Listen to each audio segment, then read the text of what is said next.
Welcome to Guy Aitchison's Reinventing the Tattoo Community.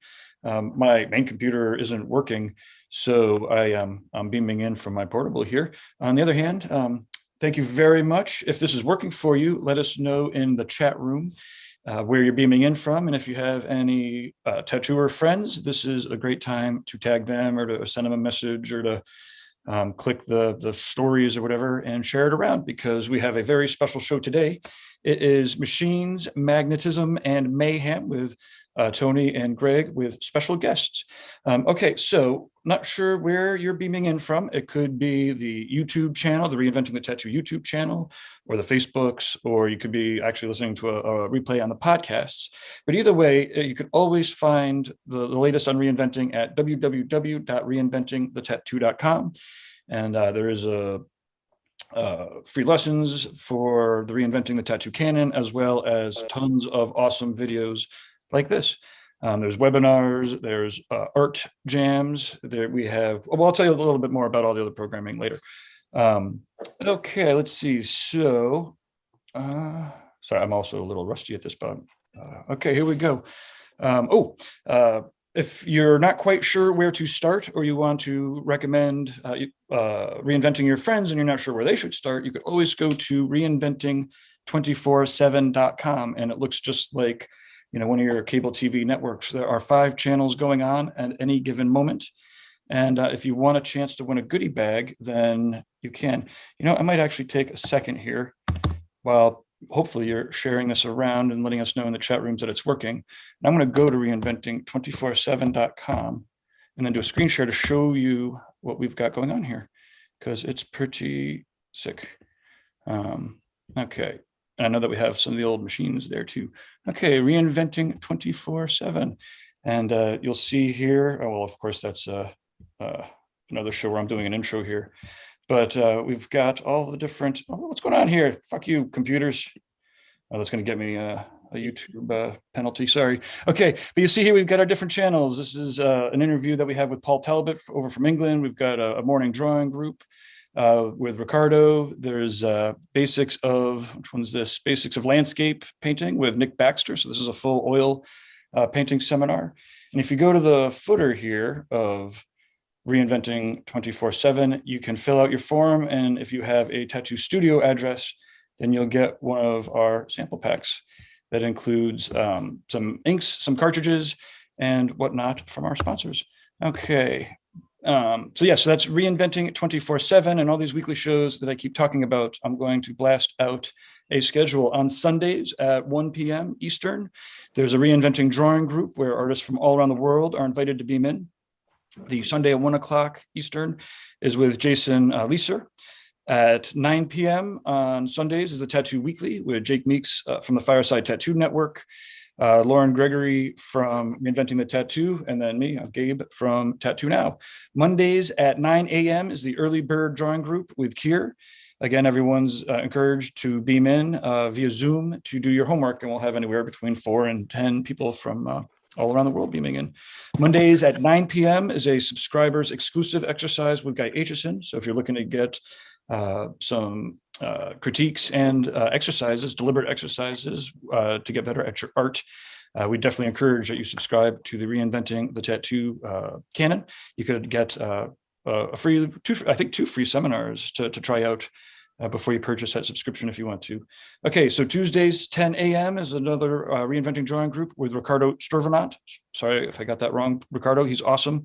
Wednesdays at 12 noon is the Tattoo Now show. That's although this is going to be a Wednesday show in lieu today, which is a Wednesday, if you're watching this live. Okay, Thursdays at 10 a.m. subscribers or fundamentals with Kier. All skill levels are encouraged to join, including apprentices or apprentice hopefuls. Thursdays at 12 noon is the Tattoo Collecting Podcast. Okay, let's see here. I'm going to talk about our sponsors real quick. You're back. You're back, Tony. Yeah, I'm back. I got a guest. Nice. You could double click your name maybe, and oh wait, you got a guest. Okay, let me beam out. Voila.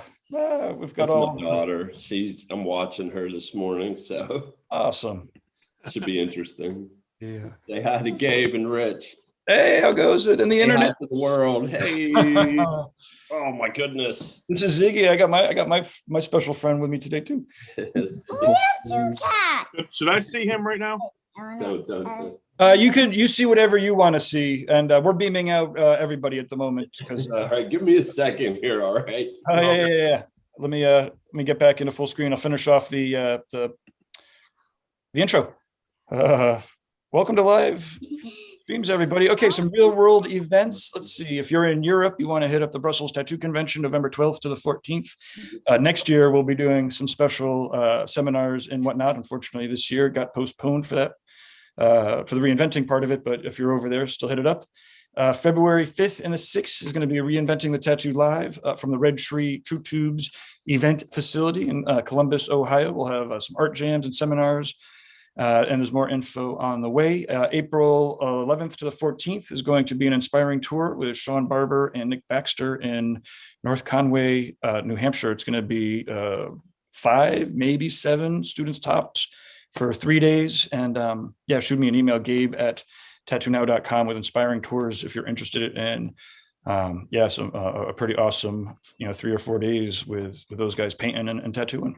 May 20th to the 22nd is the Hell City Columbus Tattoo Show, hellcity.com. We'll have a Reinventing in the Tattoo Now booth there. July 8th to the 10th, 2022 is a Rock River Art Tattoo Expo, tattooartexpo.com. July 29th to the 31st, 2022 is a Rubber City Tattoo Invitational in Akron, Ohio with Tony Urbanek, who is going to be taking over hosting abilities very soon. All I have to do is plug our sponsors because they make this programming available to everybody for free. Professional development, both upcoming and on demand, can be found at reinventingthetattoo.com. As I was saying, every Monday is a subscribers exclusive exercise, not just a bunch of courses, but also regular exercises. It's kind of like going to the art dojo. There's a Reinventing the Tattoo business course. Andre Malcolm's got a sleeve design class. We've got BJ Betts doing lettering. Bob Tyrell's got an 11-hour portrait tattoo, and if you can't watch it for 11 hours straight, then you definitely can't tattoo. Okay, courses. Oh yeah, and we've got the Tony Urbanek's got a building a tattoo machine by hand, 8 seminars. He did it 8 weeks in a row, and it was pretty amazing. So you could get the parts and then build a tattoo machine along with them with hand files and shit. It's amazing. Okay, let's see. We've got, all those can be found at courses.reinventingthetattoo.com. Inkjetstencils.com is a technology where you print out your stencils straight from your mobile device or your computer. So I believe they use refillable print tanks. So they have the inks and the papers. So you treat your stencils on the computer to your liking and then just print them right out. Inkjetstencils.com. We've got Interstate Ink LA. This is on Instagram. It's a tattoo shop, Interstate Ink LA. You might know Church. He's got a lot of awesome custom realistic sneakers as well as great tattoos. His studio is seeking residents and guests in Los Angeles. It is a clean and sober environment. So if you are an artist that's in recovery or you're looking for a supportive studio, then, or if you know an awesome tattooer or tattoo person who needs to be in recovery, but wants, that would be good to have a great access to a support team. Check out Interstate Ink LA. And if you're just interested, if you're just interested in great tattoos in LA, you should check it out too. Rawpigments.co is an ink company that is getting their pigments right from the source. You could check it out. They're acrylic free, rawpigments.co. That reinventing247.com, when you scroll to the bottom and you get the sample packs, there's some samples of raw pigments that come in there, so you could try it out yourself if you are experimenting with new inks. We've got worldtattooevents.com is the largest, most comprehensive resource for tattoo events worldwide. I know I tried to copy it like 10 years ago, and after 3 days, I have no idea how Alex keeps up with it all. So I just point people there now, worldtattooevents.com. And you'll see some of the history of tattoo conventions and the future of tattoo conventions, streams, and podcasts with Alex. He's got, like Mickey from the London show and stuff. It's pretty awesome. Okay, DLize Pro, known as Dermalize, worldwide. DLize Pro in the States. Thank you, worldwide trademark copyright laws. They are a healing wrap that is designed to breathe. So if you are still using saran wrap to walk out the door, you might consider one of these healing wraps that is, well, designed to heal wounds and designed specifically to breathe. Anyways, check out Dermalyze or DLyze Pro. They've got a ton of videos and you can check it out.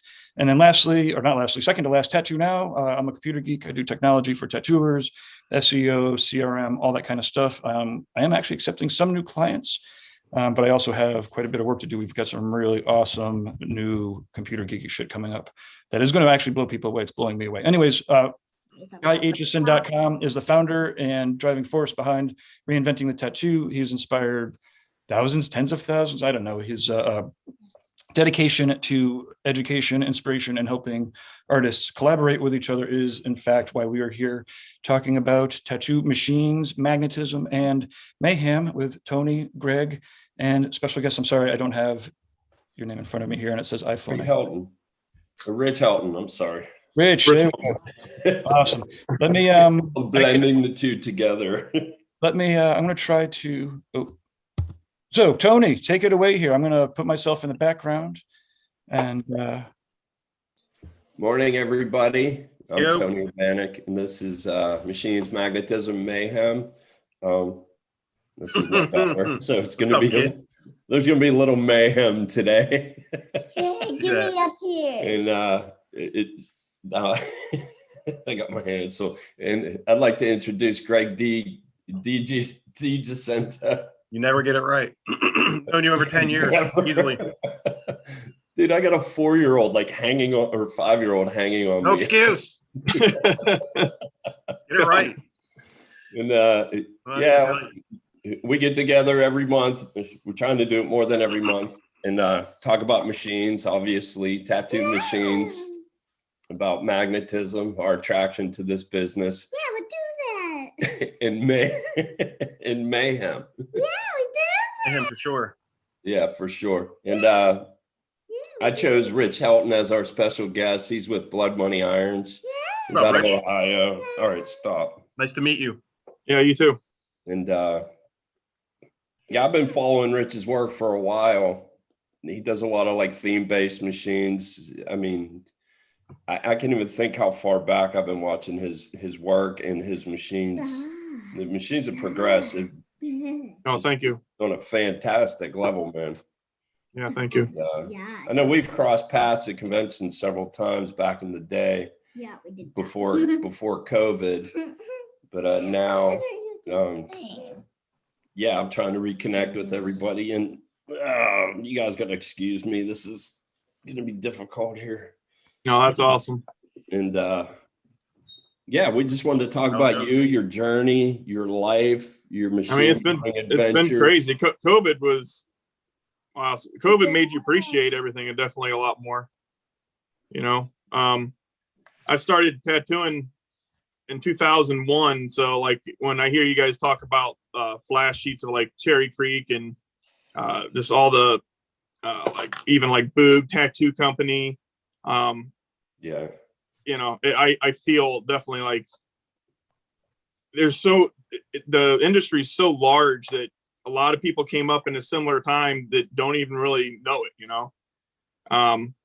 My parents started a piercing studio like in '97 called LaRox in Akron, and I actually made body jewelry, and it was probably my first kind of like introduction to, you know, machining type stuff, you know. But that kind of blew up. They started a tattoo studio, you know, with the piercing studio, moved it, and I kind of like I was piercing, kind of helping run the place and stuff like that. It's really hard to work for family, so I ended up splitting off and opening my own shop in Canton. But tinkering with machines has like been ever since I even got a machine when I was apprenticing. You know, the whole take it apart, put it back together, get it to run. I always did stuff in threes. Don't know why, but I did it 3 times. Third time didn't work. First 2 times did. And it, you know, just it kind of like made me this like put myself on a mission to kind of master that. So I tinkered for years and years and years. The first kit I got, like real kit, was Technical Tattoo Supply, I think sold an old timer kit. Yeah. Oh, yeah. Yeah, and I built that thing. You actually used it to tattoo. That was the first machine I would build and use to tattoo. They were bed frames. Yeah. Yeah, they were like 3/16 plate, lasered and bent. Yeah. Heavy as shit. Were they aluminum side plates? They were awesome. I had one. Right. Were they aluminum side plates with a bolt-on chuck? What the? Wait, with the old timer?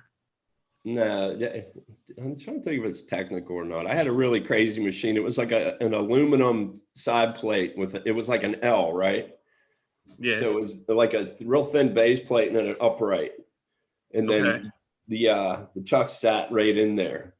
I don't remember that. No. I remember the old timer though, because it was like a Waters number 6, but it had like a little like Oh, really? it had like a little burp, burp, burp, like little shape in the top of the upright. But I'll never forget, because it was like it was bent, and they were like, you know, obviously it's technical, they weren't taking the extra time to like make it square. So like, you know, but like that was a big inspiration for like some machines that I made earlier on, and I've never heard anybody ever mention like having one. What's it But called? yeah, The old struck a timer. chord with me. Yeah, that thing hit like a fucking hammer too, man. Yeah, I had it set up as a liner, and it hit real fucking hard. I'm pretty sure I cut a couple people's arms off. Oh yeah, I can only imagine. Like a goddamn lightsaber. Oh, there it is. I found one. Yeah, there it is. Okay. Yeah, that was the first actual kit I built. But yeah, I always loved tinkering with them. Honestly, it probably take away from my tattooing a little bit, because the amount of time I put into machines. But it gets to a point where, yeah, it's just like you got to do what you love to do. And I mean, I love tattooing, but building machines definitely is like taking over, my mind these days. Yeah. But yeah, you gotta strike some kind of balance, but it's hard because I love both of them so that's much. where, like, right here you talk about balance and having like a good grasp on it. I'm lost in that. I really wish I had better balance, but I mean, right now it's I try to build 3 days a week, tattoo 3 days a week, and then have a day off with my daughter and my wife. But it ends up being with 3 days a week I tattoo, I'll do one tattoo and I'll just be building the rest of the day. Yeah. But Right.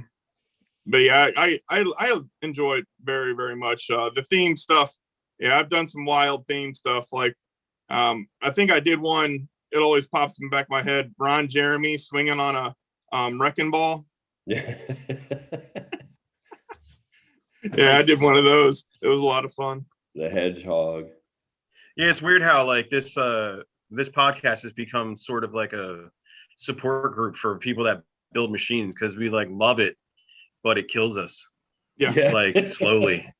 Oh yeah, Like- yeah, definitely does. You know what I mean? It's just like, yeah, Yeah. man, I tattoo 3 days a week. I build machines 3 days a week. I'm like, oh, well, I mean, like I tattoo 4 days a week. I build 3 days a week. There's no time for anything else. Like, Yeah. you Yeah. have, I mean, and there's you have times to I feel a little consciously bad for my make wife time for 'cause- other stuff, Oh yeah, I feel bad for Raising my wife kids. sometimes, because like I have to do conventions, and before conventions it's like 14 straight days Yeah. of building, and then the weekend, and Yeah, I don't know. it's a She has a lot of patience. Yeah. But That was yeah. the one thing that was good about COVID. It kind of like, you're like, all right, you don't have to be on this like carousel of like Yeah, It was- conventions all the time. You give you Yeah. a little break to like rethink what you're doing, and like maybe come up with something cooler that you Right. couldn't think of when you're in the mix. Like you're in the mix Yeah. making parts, and like, Mhm. you got shit going on, and you got to head off to some convention and head off again. You can't, like, there's no time to like experiment. yeah. You know, COVID definitely helped that. yeah. I mean, if just that's to the take it, silver a lining, couple that's weeks. it. Right. Yeah, I kind of laid low during COVID for the most part until Gabe approached me about doing the channel, and that kind of reinvigorated everything. For Yeah. me, it slowed me down. Yeah. The first half. Yeah. I went fucking nuts, man. In I the just second like, half, started I making just shit like went- crazy. Yeah, the second Yeah. half I went nuts. Well, you're just a machine, dude. You I build don't know like, about that. I'm just, oh my Yeah. goodness. So I'm you not- said- Yeah, I just did a bunch of repairs for people. I put up a thing to, do like $50 repairs on any machines and stuff like that. And I got some crazy machines back, You know, a lot of Mickey Sharps and stuff like that. Oh Yeah. wow. Yeah, those are pretty cool. What, during Any COVID? technical old timers? No. That would have been cool. You repair it, you like pick it up and just throw it in the trash and charge them $50. Right. But yeah, it's good now. Yeah, it's good now. So, Rich, you're a family man. We talked a little bit on the phone briefly last week. Yeah. Yeah. I got 2 daughters and my wife, and actually, it's my daughter Brenna's birthday today. She turns 18.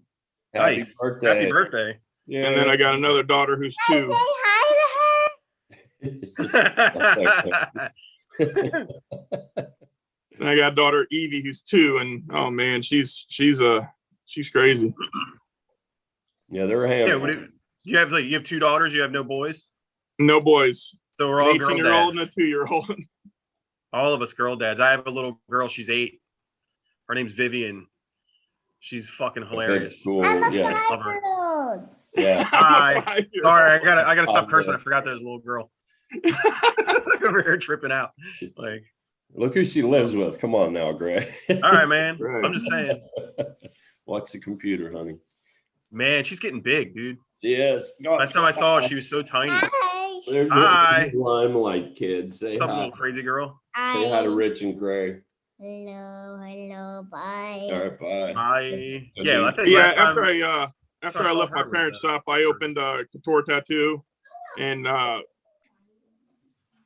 got a machine shop in the back, got a workshop in the back, and it's kind of, you know, helped out a lot. I have a great crew right now, probably the best crew I've had, and I know I couldn't do it without knowing that they can take care of all that.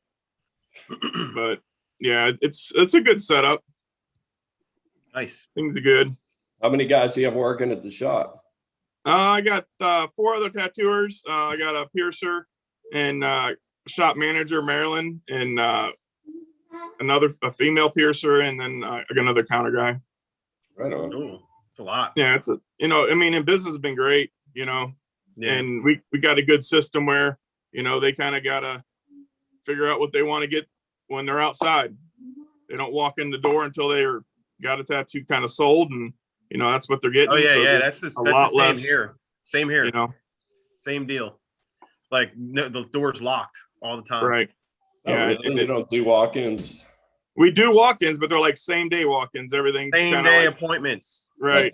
It's Call-in. like We call them like- call-ins. Yeah. It's Yeah, like, it's kind of you like know, going to a digital restaurant and walk-in. getting call ahead seating. It's kind of like that deal, Right Yeah. on.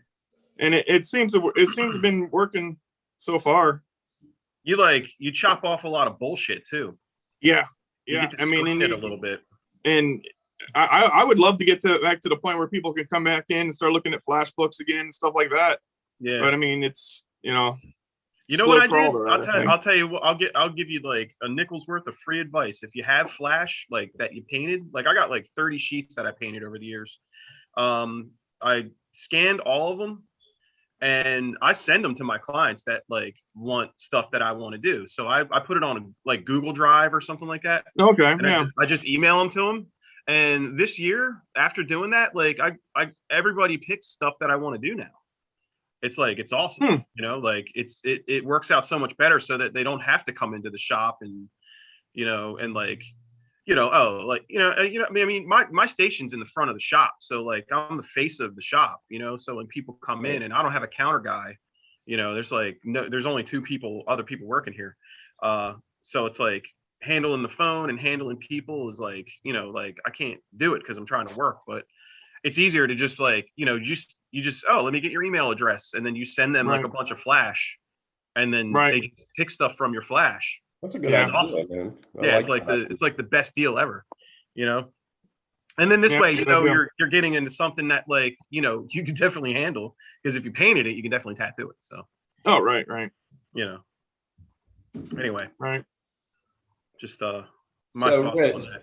like as far as your machine building, like what do you prefer to do? Do you do CNC? Do you laser cut? You do stuff? I do CNC. I have a machinist I get some parts from, Brandon Kinzer in Cincinnati. I actually have a CNC plasma table Nice. that I use for side plates and stuff like that. I'm still kind of figuring out how to write the programs for the files. I have people, guys that help me with that stuff. I don't know. Guy right there. Yeah. Yeah. Yeah. I've been I got doing a guy, that for years. Jason Haney, helps me out a lot with a lot of stuff like that. And Yeah, I know Jason. he's tried to explain it to me. And I'm just like looking at it going, oh. Man, you know what's crazy is like, I mean, everything I do is handmade, but I still use CAD. I use CAD to plot out all my shapes. Yeah, everything I design, I just design on CAD, and then take it to like I take it to like I print it on a piece of the top piece of metal, and then I cut it from there.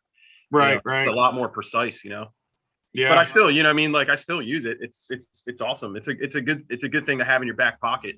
Just like, just to encourage you a little bit. You really got to spend some time doing it. But at the end of the day, when you're in control of your designs, and you're in control of like what you want to do, and you send a DXF to you got your own plasma cutter, so like like you get it down to DXF and you import it into that, and then you're good to go. Like I feel like it's better for me to be in control of everything that I'm doing. But if you have to, if you're relying on a machine shop to sit there and like design some shit for you, it's going to be fucked up. So get it, print it out, write it and burn it right there has definitely been a big help, because I mean you can kind of tweak things and size wise you can out of the blue you can just do a mini, run a mini side plate off, but I mean even if you like design it and just like sleep on the design for a night and come back to it with fresh eyes in the morning, that helps. Right.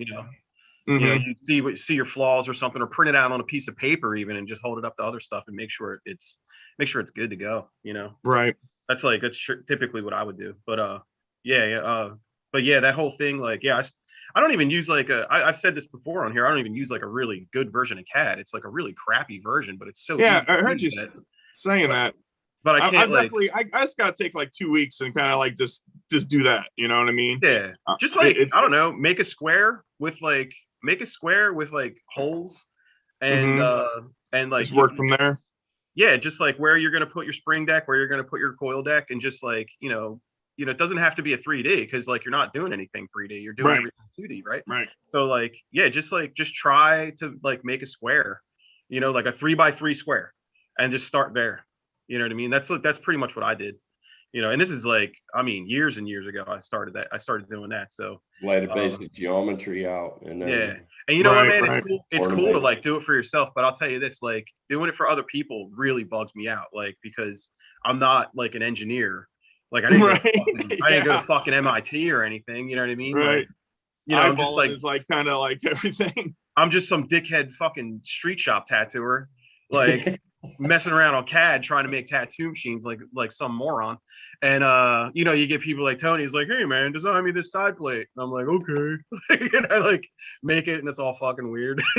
But that that's weird happened to me a couple times. What's that? Everything I do is weird. So for me, that is true. So I don't know, but it's a good tool to have in your back pocket, to make stuff. And it's more about freedom for me, like, freedom from having to like spend all that extra time making something and then giving it to somebody else and then messing it up.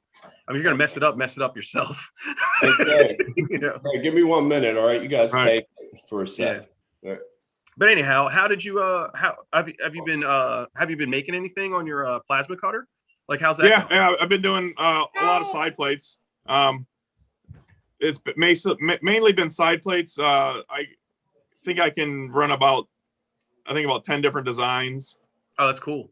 That's awesome. So I have stocked up kind of during COVID, so I have like a big, supply. So I'm not using it currently as much, but yeah. I mean, like, you just let it run and it'll go. But and 10 different designs is a lot of designs. Yeah. A bunch of it. And it's kind of like a building waves. I don't know. I'll be stuck on one side plate for a good, a couple months, and then I'll switch to a different one. Yeah. And it's definitely been fun.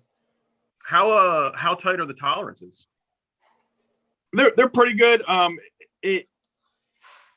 my biggest problem I've been having is getting good stock, consistent thickness on stock, because it's kind of crazy, with COVID and everything.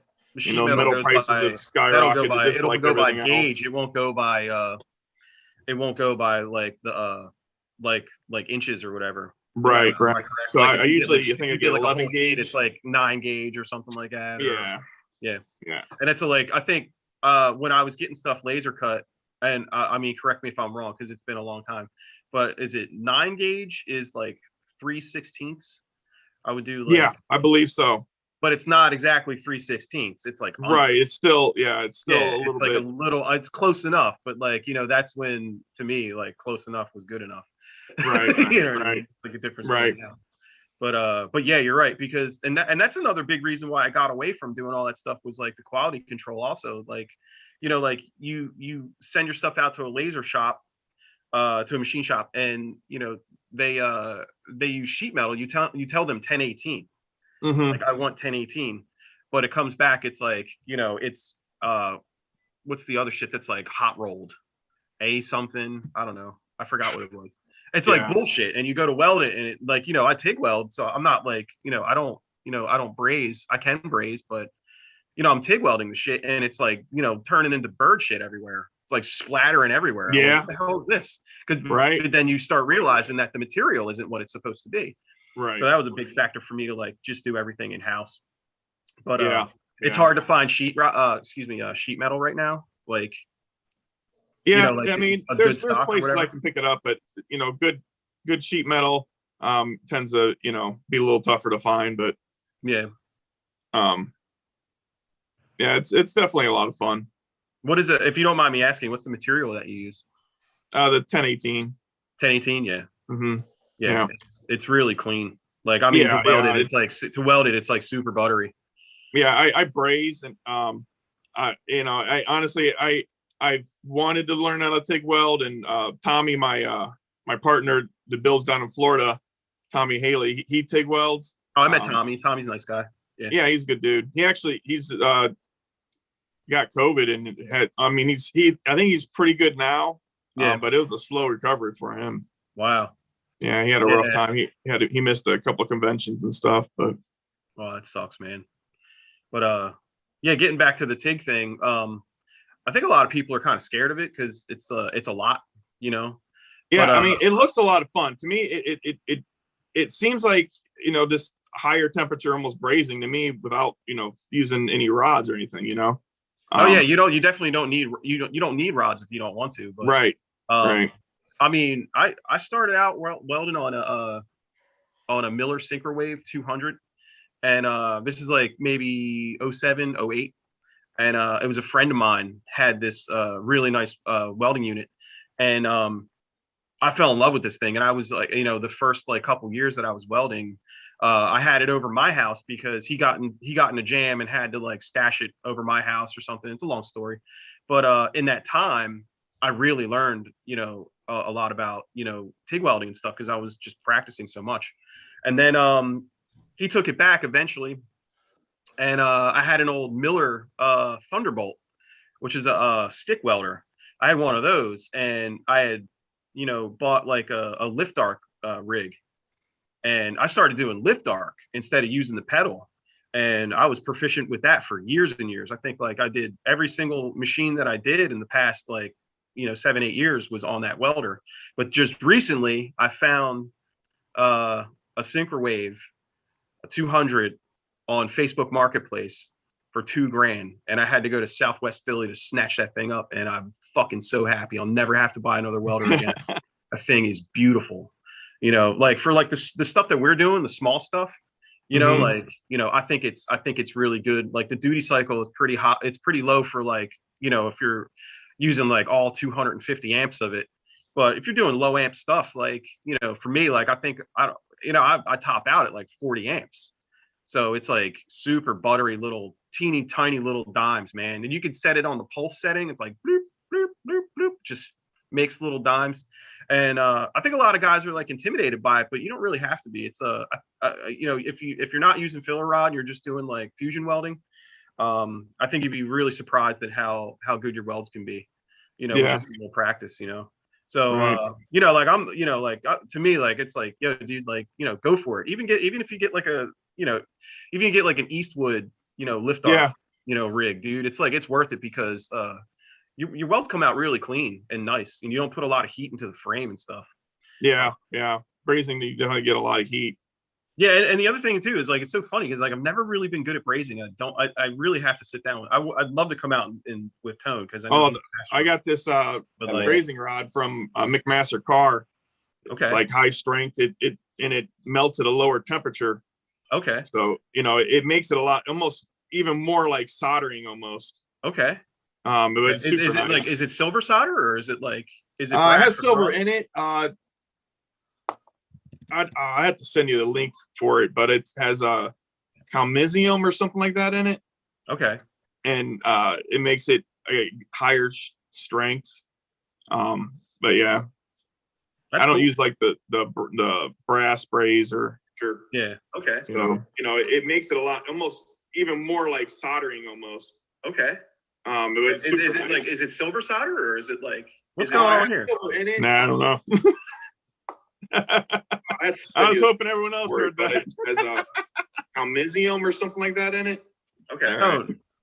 Oh, are you there? What just happened? What's that? I don't know what happened. Did you hear? Okay, like, there we go. There's it was like an echo or something. I'm sorry, I was doing something. I pulled up the chat on YouTube. I was just hoping everyone else was Oh, hearing it. all right. Yeah, I had it like I I couldn't get set up fast enough. Like my laptop, she's an old girl. You got to caress her every once in a while, and you got to update her, but she'll work. So like, I'm like over here, like I'm not set up yet, and fortunately Gabe was like, doing like his little thing with the sponsors and stuff in the beginning. So I was like, got here right on time. Right. Well, that worked out good. But I was listening to the live chat while I was trying to update my laptop, and I was afraid that it was going to like echo or something. So I turned it way down. So I just pulled up the YouTube. We got a bunch of people chiming in. Oh, God. Yeah, Jason Lesser says, "What's up, guys? Beaming in from Philly area." Moody What's up, Machine. Moody Machine says, "How's it going?" Victor Zern says, "Thanks for doing this, guys. Good morning." Moody Machine says, "How's it going, Rich?" Awesome. Nice. Victor's, see, the orders one thing, creating a tool others can use is another. That's from Victor Zern again. Moody Machines says, "How's it going, Greg?" Oh, dog. And then Going. he also Going, man. asked, how big is the plasma table that you use, Rich? I think it's 3x3. Okay. Nice. Yeah. And do you cut side plates for other builders, he asks? I do not currently, only because of the work schedule that I have. I'm kind of behind on everything. Right. But I mean, if I ever get to the point where I'm caught up, I definitely could do something like that. Yeah. Right on. Okay, that's it for now.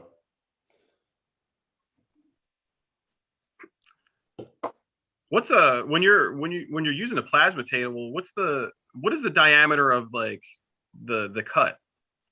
I was, for a good minute, I was kind of having issues with my air compressor. I was giving it too much air, so the cut would be bigger.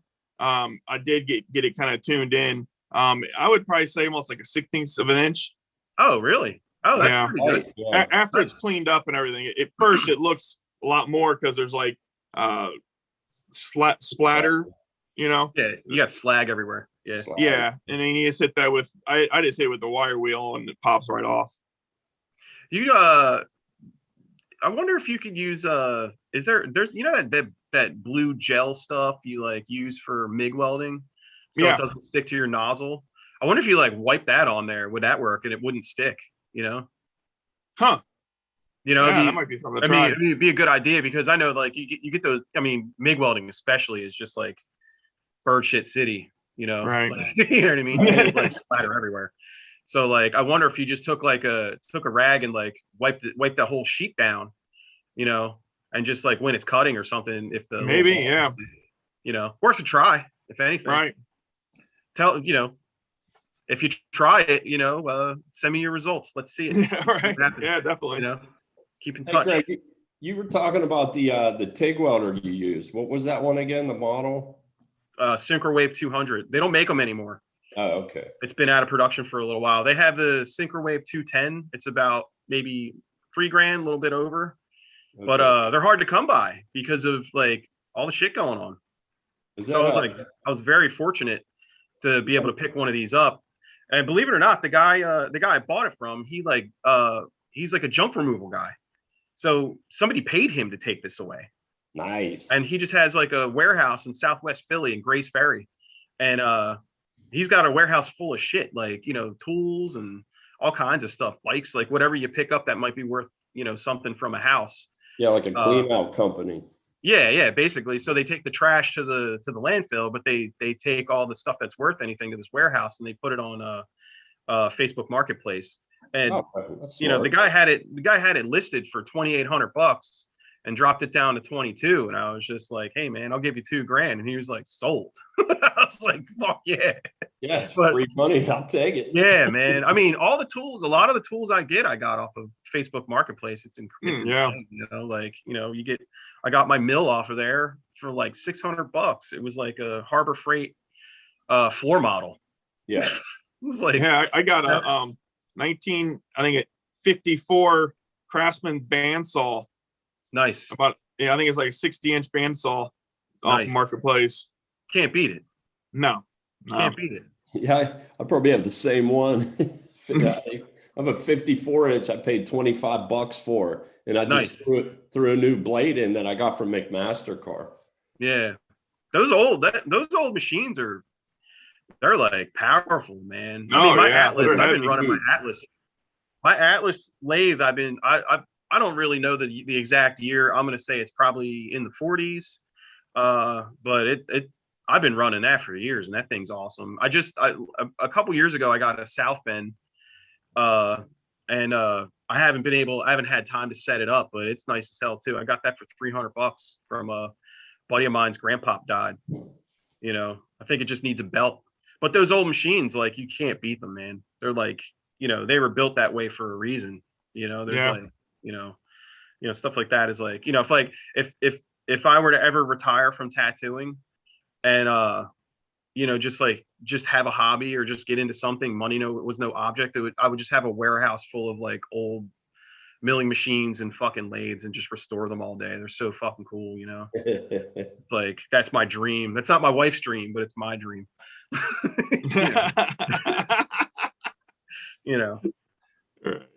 anywho, so yeah, what else is up? I know that's not like a good interview question, but like, I got nothing else. Right. What else is up? I mean, I'm just man. working on themed machines, Yeah. So How long you been building machines for? Did we already cover that? Did like officially, no, I guess I kind of got like cut it off a little bit. I started with tinkering and building on different frames, but actually building my own frames and selling them since 2009. Okay. Yeah, 2009. But I mean, that's like, it was like, it was a hobby, then it turned into more, Yeah. Well, I always talk about like, the most nerve-wracking shit is selling them and then having them. oh work. yeah. Yeah. In fact, like I had a nightmare happen when I first started. I had machines, like frames milled by a local machinist, and I had probably a dozen of them made. They looked like kind of like a Jonesy, but it was a real clunky, super heavy. Yeah. But I think I got like 12 of them made, and I built these things, and we went out to Arizona. I did a convention, didn't sell one. I couldn't get them to run right, couldn't figure it out. And I came home, and I was going out to Philly to do a guest spot at Body Graphics. It's like right next to Philadelphia Eddie's. Okay. And 4th Street. That place. yeah, right on 4th Street. Yeah. And I couldn't get these machines to run right, so I was determined. I'm going out there. Actually, I knew Brian Patton out there. Oh, And Brian. I was gonna have him look at them and stuff, Best and dude. Such a good kind dude. of help me out. Yeah.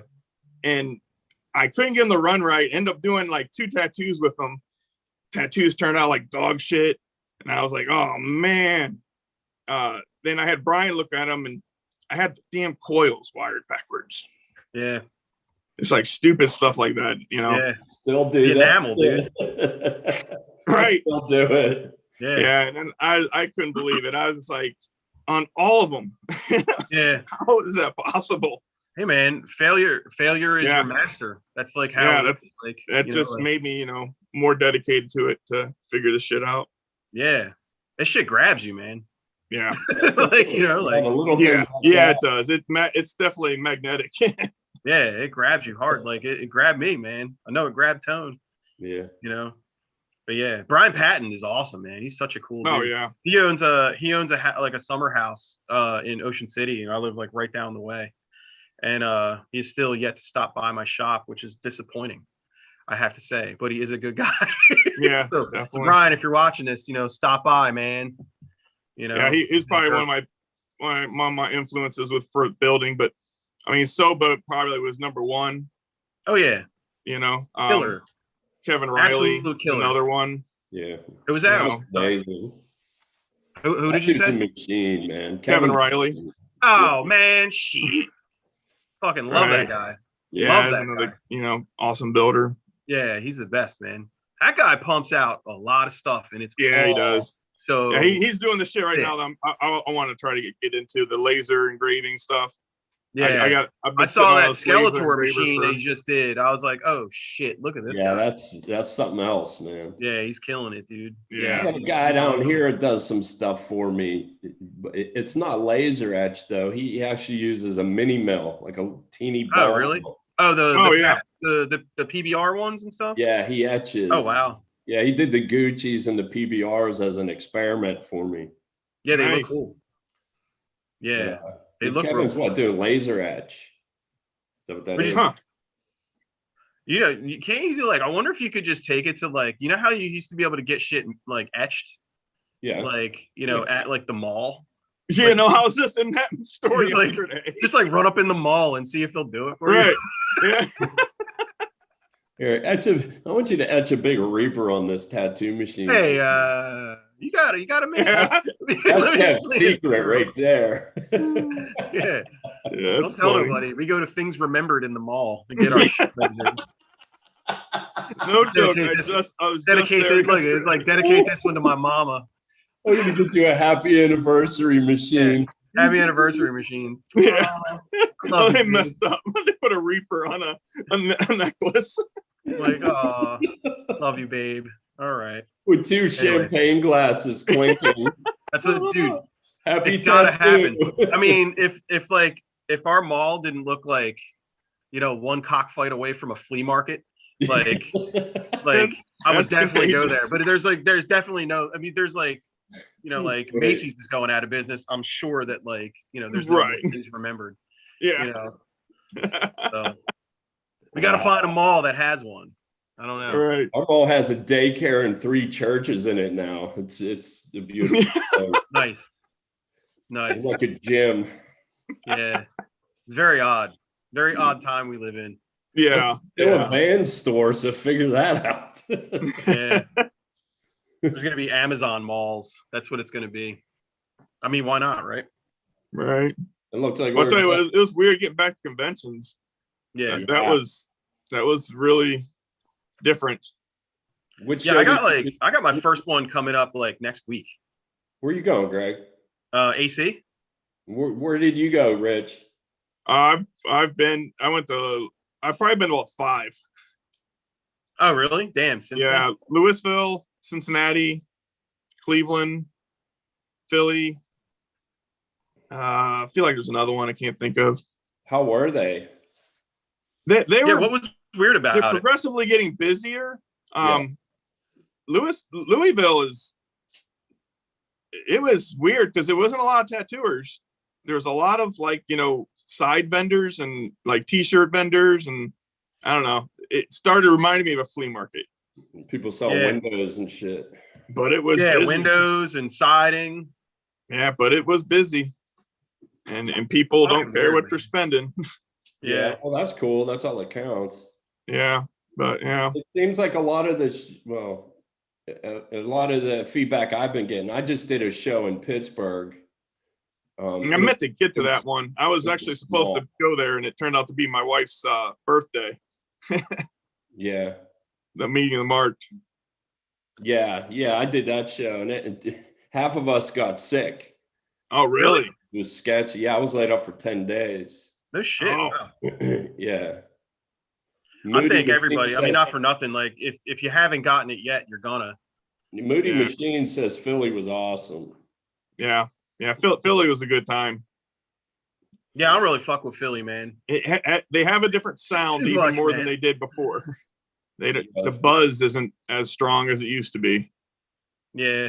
I don't know. I haven't done Philly in a long time. I actually cut a lot of like about machine wise. Yeah. Yeah, a lot of shows have back in the day it was just blaring stereos and buzzing. Yeah. The louder the stereo, the better. Right. Now they're asking you to turn it down. They can't hear their coil or the rotary machines buzzing. Yeah. Weird. Hey, Very weird times. It's all good. So we had an idea for Akron. We were gonna have a coil row and a rotary row, just for shits. That would be awesome. Yeah. Yeah, just to play with that. Some of these, it'd not be for kinda nothing, hard but to some of direct these rotaries are fucking loud too, man. Yeah. You know, well, they're like they're loud, but like in a different way. It blow me away. What's that? Because I The mean, wands, I don't think make a lot of. They don't make any noise, but like some of the rotaries that have like, if they have like an armature setup, Yeah, you just hear like the whoosh, whoosh, whoosh, whoosh, like it's Right. like a like a Dewitt whooshing machine. sound or something. Yeah. Like I got two of those. Or what's the one I have? I have the whip. It's from Australia. That thing, it makes a little bit of noise. That was like a nice transition machine. I never used one, man. Oil, because you can adjust the throw on it and the give. Yeah. It's really squishy. It's a great black and gray machine. I have a pen that I picked up. It was like $100. Right. It's still sitting in the drawer. Oh, yeah. I got one plugged in. You didn't use it? No, I haven't touched. Dude, it's been like a month or something. I think I tried to do it one time, and the inside of the needle of the cartridge popped out and shot across the room. Yeah. Really? Yeah. Put it back down. I was like, I'll stick to the bar. Yeah, I'm not going to say any names, but there's a certain company that's happened to me about 4 or 5 times in a matter of a week. I mean, really? that's so crazy to me. Yeah, that scares me, man. That's Like a dart. Boom.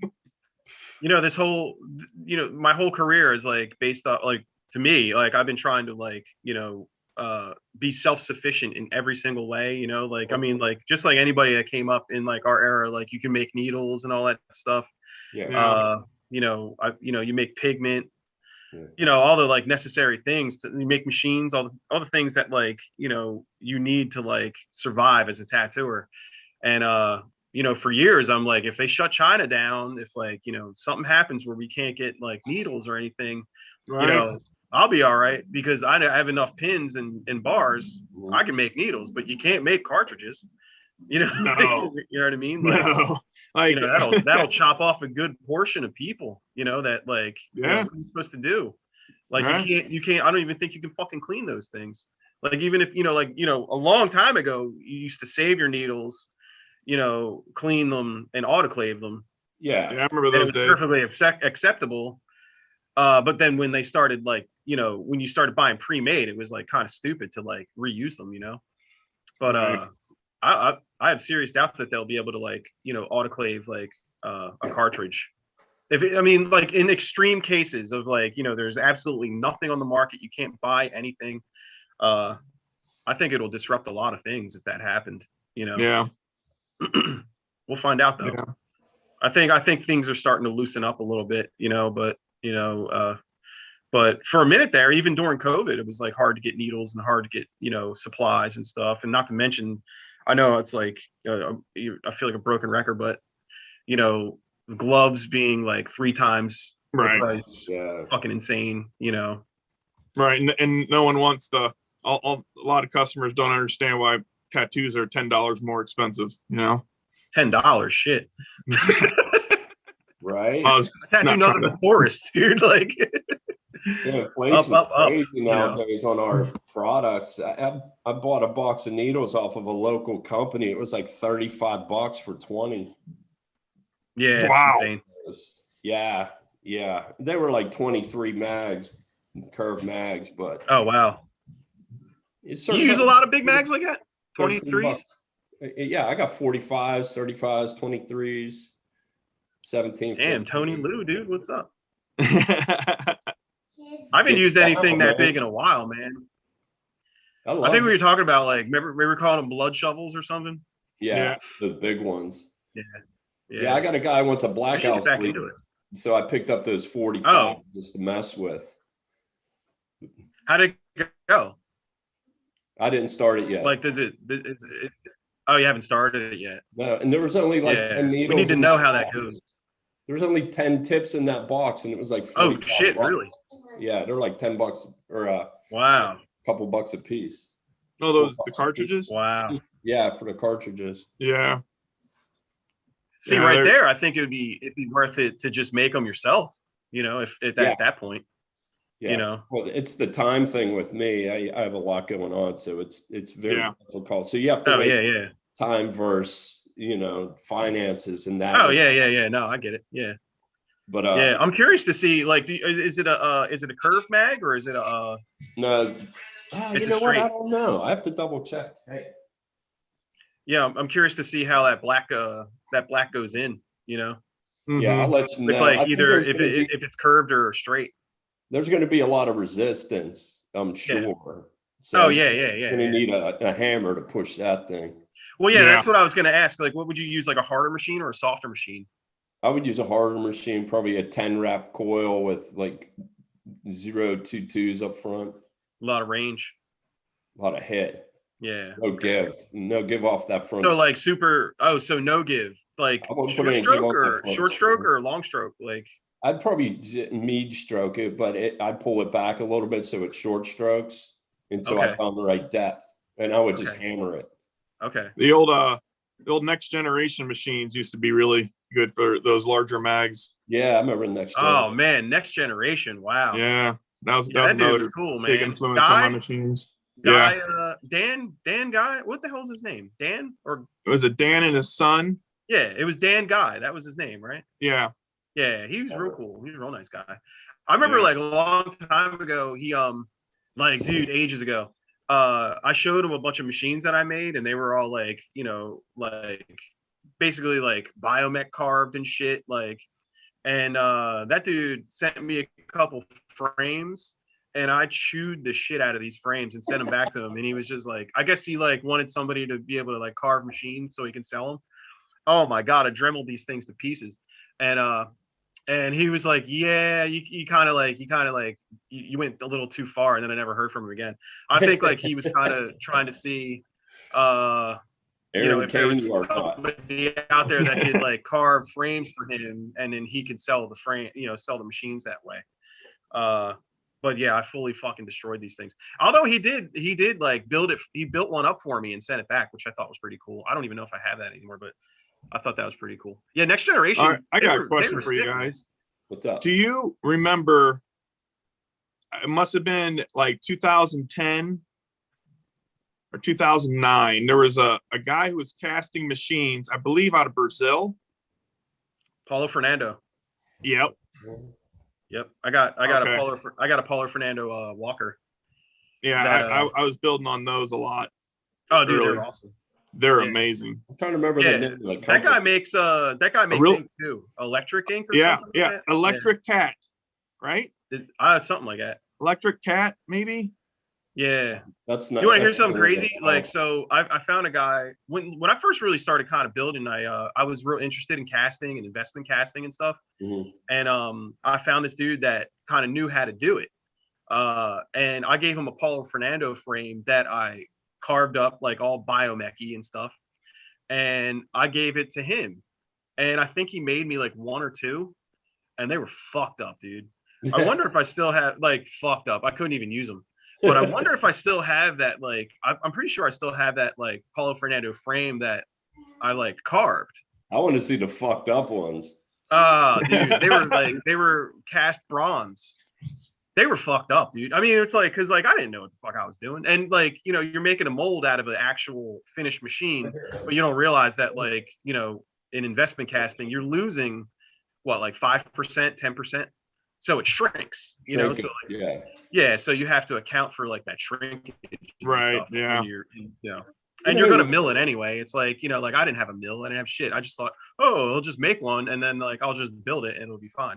I remember But Kevin Porter was doing that, the investment cats up in Detroit. He was really clean. The shit was like tank heavy, but I mean they were done nice. You gotta make it a little heavier so you can take it off, you know. He did a machine called the Pornicator. Oh yeah? Wait, I remember that. For Kingpin? That was an interesting yeah, the Pornicator. And then he did a duck. I haven't seen that dude in fucking forever. A duck? A duck. Like a cast iron duck with like a smiley. No, the actual duck. And then he did, I forget the name of it. It was a round smiley face skull and crossbone. I'd love to get him on here, man. I try and hit him up on Facebook and he just goes. Oh, you just ran into Skyver, right? Yeah, I was just with Skyver. Did you see his Philadelphia Eddie machine? Yes. Yeah, there was. Wow. He got tattooed. He's got a United one or something? There's two he gave to Troy, I believe. Yeah. Yeah. He got they were like this, their heads. Yeah. Him and his wife's heads. Yeah. Oh wow. On the side plates, they're nice. There's something else. Yeah, I got a couple interesting pieces off of Mike in Pittsburgh this year. Yeah, I've seen the pictures of them. My God. Yeah. What's your progress on those right now? Well, the first one I got up and running. I'm trying. He said he might have an original Rogers capacitor laying around. The capacitor's fried. Right. The progress on the one is, I mean, the frame condition was poor on the one. And it had they were fucked up, man. Yeah. There was a 16th inch layer of rust and it's pitted. Jesus. But miraculously, I got most of the rust off and just sat there and like methodically picked out as much as I could. And I actually pulled up the etching, the Rogers etching on the one. The one's kind of rough. The rear core was blown out. It was fused to the A-bar, rusted. I managed to rebuild the coil. Unfortunately, I had to scrap the wire because it was just so burnt and it was fused. Yeah. I matched it as best I could. But one cool thing was I always heard the story from several different people that Paul didn't measure his wire like how we do. He'd have a nail in the workshop. He would tie the wire on it and then run it out to a specific spot. And like he measured the length. So I pulled the wire and I did the same thing, but I measured it. So I got the precise. Dude, you know what's funny? Like I've done that so many times trying to figure out like, you know, like different, how certain wire lengths affect like magnetism and stuff, like how it'll affect the pull. Yeah. Like playing with I did that different wraps. I must have done that the first coils I ever made. That's so crazy. Like it just like sparked this memory of me like running wire all over like my old boss's shop. Like he comes in, there's fucking wire everywhere and like metal dust from me like carving fucking, you know, frames in his shop. I was such an asshole. Yeah. Hey, I got a question for you, Greg. What's up? Well, I don't. Moody does. He wants to know when you started building. Me? Yeah. Well, I started day one in my apprenticeship, 99. But building stuff building stuff for me to run. I think like maybe 2003, 2004. Building stuff for people to buy. Maybe 2005. You know, something like that. I was working on. I said this before on here. I was using this guy Eddie Zoll. He used to make like really fabulous ductile iron CNC frames, and he was out in Maple Shade, New Jersey. He had a machine shop out there, and I bought a bunch of shit off of him off eBay. And I actually went out to his machine shop, and it was like real cool and stuff. Bought a bunch of frames from him, and then, you know, I was, you know, doing the carving thing. Everybody was so into like the Aaron Kane thing. Yeah. Yeah. Oh, you know, like there's like, I mean, I sold some, but like they're rare. Like if you find one, I mean, not like I'm fucking anybody, like, but like, you know, if you find one, send me a picture of it. It would be cool to see it, you know. What is but, it? I Yeah, missed it. 2005, I think, selling machines. What is it? Selling machines was 2005, but it was like Okay. 2003 or 4, like making them for me or my friends or something. Oh, okay. You know, but yeah, but there was like in between 99 and 2003, I was always fucking with my machines. You know, I was always trying to like make them cooler or make them better. I think I have some of your first and second runs. Oh yeah, you definitely do. But the Sova Pilot kit from Workhorses, like that's the one that I got. That was like the first one that I like built from nothing, you know, with just parts and stuff. Yeah, I had a National Eagle that I built. All right, let's know. I had a Soba 2001 Rusto, the black one with the spray paint cans that I got from him when I first started tattooing. That I fell in love with that thing. You still have it? I do not. It's awful. Yeah, I've had so many amazing machines, and I honestly, I don't even remember if I sold them, if they got stolen, or you know, I just have them in a drawer somewhere. I'm gonna find you one now. I'm gonna make it my life's work. Oh man, that version of it would be amazing. I've actually over, I think might have been right towards the end of COVID, I got a bunch of mini clippers from him. Oh wow, yeah. And I made him one black with the spray paint cans with the little skull on the contact screw with the Chuck E. Cheese coin, and I. You're talking about like the Krylon. You're talking about like the Krylon coils. Yeah, it had the circles. Is that what you're talking about? Yeah. Yeah, but it said Soba instead of Krylon. I remember that machine. That's awesome. Yeah, that was an awesome machine. What about the? I think the last machine back in the day. The last machine I actually bought was a grimy big G shader from Aaron. Okay, yeah. And it was 2002. And then, you know, that thing was $350 back then, which was like a fucking shitload. Right. Yeah. You know, it was like a lot of money. I was like, sold through Lucky's or something, right?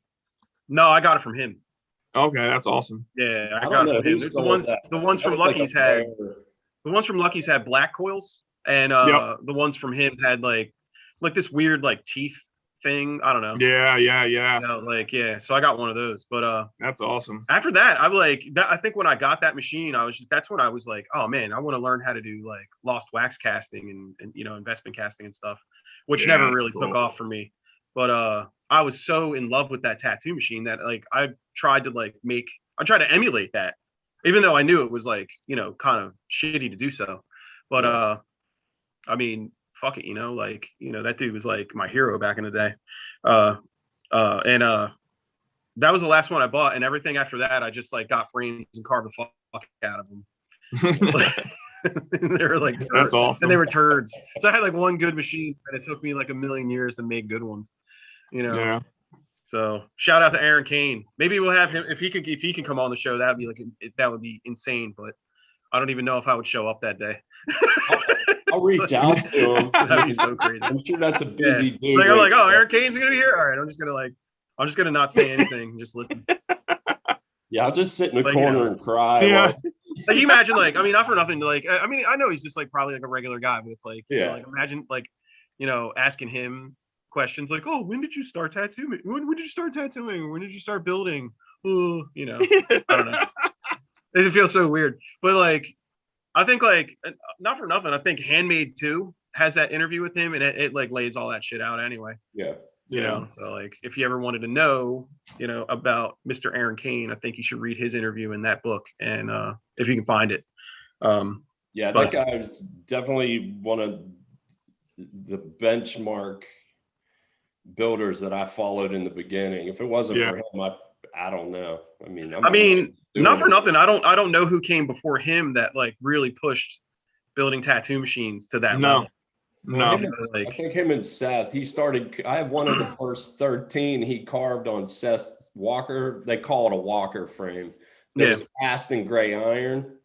Mm-hmm. And he was doing the Biomech back then. And that was 98, I believe. Yeah. That stuff was something else, man. There's a Chris story that DeWitt's another one that does really nice engraving. who's that? Chris DeWitt. Oh Yeah, yeah. Chris Day, Oh yeah. He has a real Amoeba, right? unique, Amoeba. He has a really neat style. There was Yeah. Junebug doing stuff back in the day. I was doing stuff. Greg was doing stuff. Yeah, Junebug. Yeah, that shit was like it was intense, dude. You know what I remember, like, you know, as far as like carving stuff, I remember because back then I didn't TIG weld, and this is like way back, and I was MIG welding everything, and like I said, like MIG weld is just like bird Dirty. shit, like slop. So I had these frames, and then to make like weird textures and stuff, I would just like glob on little MIG welds and like make it look like, you know, this like weird biomech, like, you know, like a pattern, but like glob on this pattern, and then carve the weld, the filler metal, and then carve the frame. I wish I could find one of those right now so you can see how fucking stupid it looks. But it was like, you know, for the time. Anybody out there has one? I don't think anyone has one. Nah. I think I have one, but it's like it's hidden somewhere. But it You was know like really what? cool. Next episode, we should dig out our shittiest builds from back in the day, because I got a box full of a box full of messes, dude. That I'm just I like, got one. I got one probably 10 feet from me right now. Oh, dude, yeah. I let's have. see it. Bring it up. Bring it up. Oh shit. Calling let's you see it. out right now. Yeah, got I mean, some they weren't always good. I mean, it takes time to get good at this shit, you know. Oh yeah, it was a process. Moody, Chris is in Columbus, Ohio. Chris DeWitt. How far away is They he were from Krylon coils. Yeah.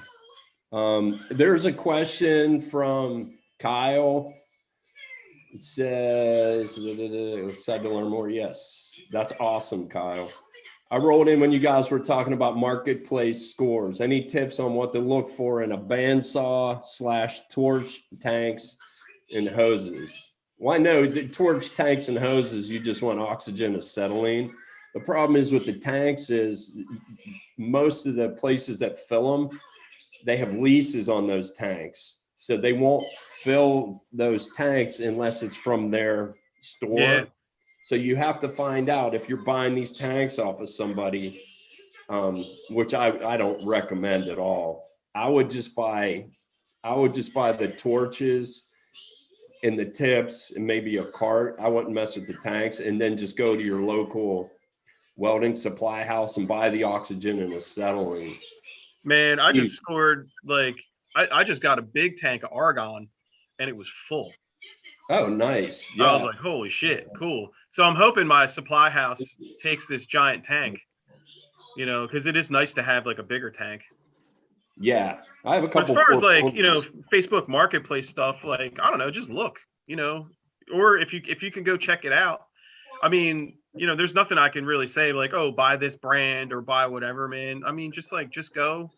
I mean, sometimes you got to buy the shit and it has to suck, and then you have to buy better stuff, you know. That's Yeah, like I did that for years. I would just like, I'd buy stuff with my budget and fumble around and get it to work. And yeah. I will. And when you make a little more money and you progress and Yeah. better, I mean, you're just starting out. Harbor Freight. Yeah, Harbor Freight's great. I have an old Harbor Freight mill. It's janky as hell, but it gets the job done. I'm just doing one-offs and cleanup work. Yeah, I have a Central Machinery mill drill, and it's perfect for that's a tattoo great- machine. yeah. But if I had the room and I had the power, I would have a Bridgeport J-head all day, like all day. Don't you have a full-size Bridgeport? No, I wish. That's Dank. Dank has one. Up. What's that? I got a jet mill up on like it's like a platform. Yeah. It's pretty big size. Is it the mill drill? It's like not real big, but not small. Yeah, It weighs around 600 bench pounds. top. Yep. I have the mini mill, Chicago something. Central Chicago. Machinery. Yeah, Central Machinery. It's red and black. Yeah, and I converted it over to belt drive, which was nice Oh yeah. because it had plastic gears. Oh yeah. Forget that shit, dude. Gone. Later. Yeah. But there's a lot, you know what? There's a lot of wobble in the table. I've rebuilt that table like 5 times, and I think I got about 15 years out of this thing. I think it's time to upgrade. Yeah, I mean, not for nothing. Like they're real affordable, like $1,600, and Mhm. the Central Machinery mill drill. The mill drill, yeah. Yeah, it's real heavy. I mean, it's not the best thing in the world. Let's be real, But I mean, It'll if get you're it done. a professional machinist and you're trying to make parts on this thing for clients, like you're gonna go out of business. But if you're making stuff like little stuff like the stuff that we make, it's perfect for that. That size is perfect. Right. It's heavy enough, it's rigid enough, and I think it's good to like make tattoo machines on it until you get the space and you get the power. And then you can go up from there. Let's see it. Moody, This is a walker. Oh wow. The side plate I got from a gentleman online who told me that it was thick enough. And I asked him how thick it was. Wow. Would they make that out of a spaghetti strainer? What is the width on on the what's the width on the side, the upright? Like how wide is it? It's less than an 1/8 inch. I know that. Nice. Oh, that's cool. That's a custom adjustment. Yeah. Where did you buy it from? You said you got it on eBay? I got it from a gentleman who used to sell needles. Used to sell needles. Oh, are you being cryptic, or you just can't say? Yeah, being cryptic. I'm just gonna zip it right there. Nobody's watching this. Who cares? Yeah. Fuck that guy. Who cares? He ain't gonna watch it. Who cares? He's jealous, man. Come on, you can tell me. Well, there's like just tell me, man. Come on. Watching it. At least we have 3 watchers here. Hey. 1, Yo, 2, 3. It's like, you're watching it. Like, nobody gives a shit. Come on. This is like what? This is years ago, right? Jigsaw. That's not bad. Like, that's not bad. These old welded ones, everything's like hacksawed, and vice. Oh. What's it made out of? Aluminum? What is it? No, this is steel. That's made of cheese. Steel? Okay. Yeah, this probably spray paint if I had to guess. Yeah. The way it's chipping. That's one of yours, Rich? Yeah, I don't have a date on it. I'm guessing around 2009. Yeah, it's cool. That's nice. Let me see that. Let me see that front. That front weld, the upright to the base. It's hard to see. I'm trying to get a better look. Yeah. I don't know. Look, I'm feel like it might be butt on the top. Wow, that's thin, dude. Yeah. Wow. Yeah, didn't hold tune very well. That's clean. Yeah. Hey man, it's all process, dude. You gotta you get better. Yeah. Then weird. I don't know. Just got cool. Weird with some shit. That's cool. There's nothing weird about that shape. That shape's cool. That shape would fly today. Actually, I think I use that something similar to it now. Like man. That's a nice little shape there. So getting back to that question, he was talking about bandsaws too. I just scored a $25 bandsaw from like the 50s and just swapped the blade out. I think it's like a 54-inch blade. Yeah. And you just go on like MasterCard. As long as the motor's strong, like I think mine's 3/4 of a horsepower or something. You never know too, because like a lot of times it's not the motor, it'll be like the run or the start capacitor. Yeah. So like you might have to, like pull a capacitor off, and there's actually repair places that will, take care of that stuff too. Oh yeah, but it's changing capacitor is not hard. Yeah. It's like they're huge. They're like, like the little V8 cans, like V8 tomato juice. Yeah. They're like about that size. I don't think I have a cap on mine. What, on the bandsaw? There has to be. If it's like real, it's huge. It'll be like I'll have to look. It might be stuck behind the motor in the case. Yeah, usually it's right. Usually it's on the back of the motor, whatever it is. Like they have one. Like even my Harbor Freight one has one. I've been running that for a million years, but I had to replace it on my Central Machinery one. And there's, I have no idea, no information about this machine at all, and I had to figure it all out. But there's a start and a run capacitor. So there's one that gives it enough juice to make it turn, and then there's one that keeps it going. So You know, like that's like if you're buying old equipment and you test out like the motor, chances are if there's something, if the motor can move, chances are if there, if you can find the capacitor or something to start and run capacitor and replace that, I think it'll run pretty good. That's one of the things that I had to learn the hard way, being down for a month trying to figure out what the fuck is wrong. So yeah, Facebook Marketplace, man, go for yours. Yeah, Definitely. yeah. I mean, if you have the money to buy new stuff, of course, buy the best. Investing. Yeah, I don't know. I mean, like, but I utilize. Like, there's not a lathe to me. Like, if you were to buy a little 4-foot lathe or something like that, and you're, if you can find a South Bend or an Atlas, like, and then like put that up against like a Jet or something, like, I don't know. I'd rather have like an older one. They're just so much more rigid, man. They're so sturdy. I mean, like barring like any like, real machinery like Haas or something like that, like some crazy like super, tens and tens of thousands of dollars, like that you're getting into like real machine shop shit, like, yeah, like I would try to just go for something old, like whatever it is. My Atlas is, I'm telling you, never let me down. Like that thing fucking kills it. Still running the same belts it came with. Like, so I'll tell you, that's my weak game is the Atlas that I have. I'm no good. I gotta make a trip out there, man. I'll make a trip out there, and like or unless like you send me a video, I'll tell you exactly what you need.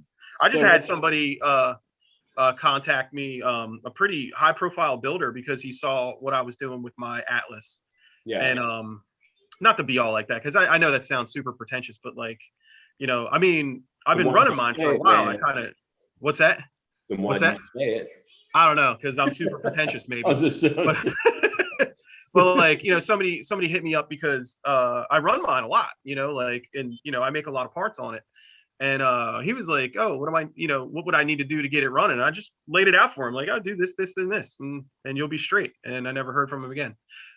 But maybe I can do the same for you. I can, troubleshoot some shit, or I'd love to get out there, man. I haven't seen you in so long, but it's just so tough to get away.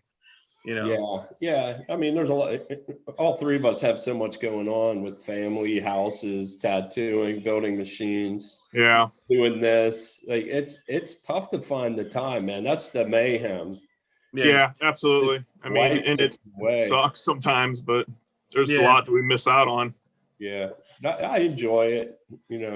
Staying busy. Yeah. So Rich, you said you build 3 days a week. Like I would probably say it's closer to 5 to 6 because of a lot of my. I'll have one thing scheduled, like have 3 days a week that for tattoos I can schedule one thing, and it could be a touch up, it could be a consult, it could be a tattoo, and so I usually get through that one thing and I go right back to building. But that's cool. Yeah, so, it's definitely.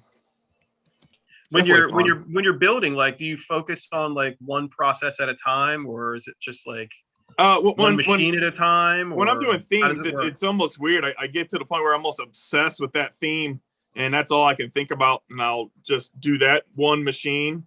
And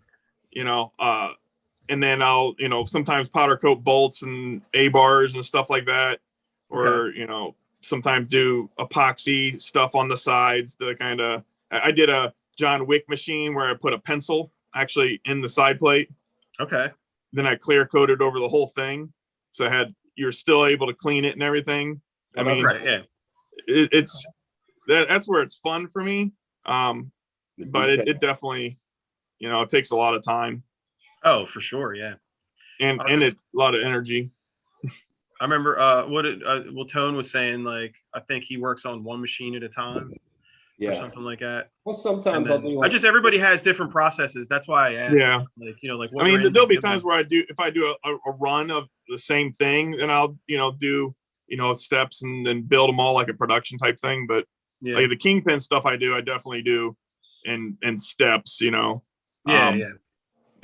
that gets monotonous, but it serves its purpose. And Yeah, know, but I mean, I'm I'm a like, better builder for it. repetition is the path to mastery, dude. So like that Absolutely. monotony is like is welcome in my world. Yeah, when you can eyeball know? something and that spring is the same size as every other spring, Yeah, just because yeah. you've done it so many times. That's Oh yeah, like I'll spend like maybe 2 weeks just on just making side plates.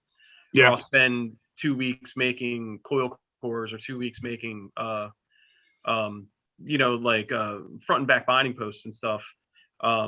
So that like, I mean, it's like it's so weird how like people have like just different ways of doing things. I think it's real fun to like kind of yeah. get an look at it idea a of lot how like you're working. tattooing, almost. Everyone, for the most part, there's a process for tattooing, but everyone kind of does it a little bit different, and certain things work for people that don't work for other people. That's when absolutely. It's the same thing with builders. You get you find a path that's easiest for that particular person, and Yeah, I think a lot of times you have to realize too is like like you're in Ohio, right? Yeah. Tony's in Pittsburgh. I'm like outside. I'm in Jersey, outside of Atlantic City. Like we don't live near each other, so it's like it's not like like my process could influence either one of your processes because we don't see each other all the time, and there's no other tattoo machine builders around me, like at all. Like there's Kevin in Philly, there's Brian in Philly, but like that's Philly. Like I'm here, so you really it's really something that you really come into your own thing.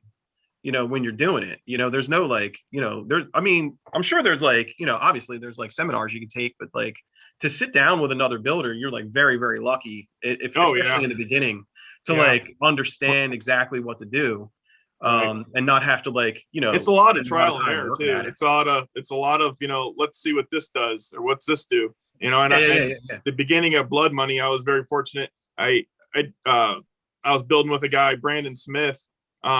He was really new to building. I kind of showed him a lot of stuff, but just having someone else to build with, to go back and forth with an idea, helps grow everything, Oh yeah, I talk to myself a lot. Yeah. Like I'm just sitting in there just talking to myself, like, and I don't even think it's bad. I'm just like, all right, well, I mean, I got to work it out. It's weird. Like I look at stuff like almost all the time, how it would lay out on a coil. Right. Yeah. And it's like, I'll catch something that I think would look cool, and it, turns into being, something kind of cool, Yeah. I mean, still to this day, like every single thing I make, I'm like, well, there's a big chance I could fuck it up bad. Like, every single, like everything you try something new. I've been doing like, you mentioned something about spray painting frames. And I remember spray painting frames, and I remember them like turning out pretty icky, and they like never fully cure and stuff. But then like you realize like, oh, if you spray paint it and you bake it, it'll turn out perfect and all this stuff. So I've been recently hydro dipping stuff with my daughter.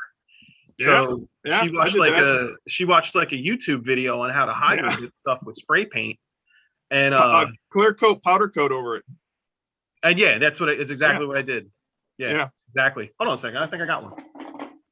Yeah, the first run of PBRs I did back in the day, I powder coated the frames. Oh yeah. I had to go back and strip the base plate where the coils hit the frame in the spring show. Yeah, I don't think you can really see. Oh, you can't see the swirls in that one? No, it's too shiny from the powder coat. He's shiny like my hiney. Yeah, but, this is like been beat up, and it was a hydro dip, just black and yellow. Yeah, that's pretty cool. I don't think it's something I want to do all the time, but it's pretty cool. It's like, it's like an experiment. And then like, I'm doing it and I'm like, all right, well, how do I get this shit off? So I'm wire wheeling it off, because it looked, kind of stupid. And then dipping it again, and it looks stupid as hell, and then wire wheeling it off. And then I finally got smart and just used a rag of acetone. I'm like, oh. Like while it's wet, you just wipe it off. You're like wiping it. I'm like wire wheeling it every time. Like it's a crazy pain in the ass. Paint remover.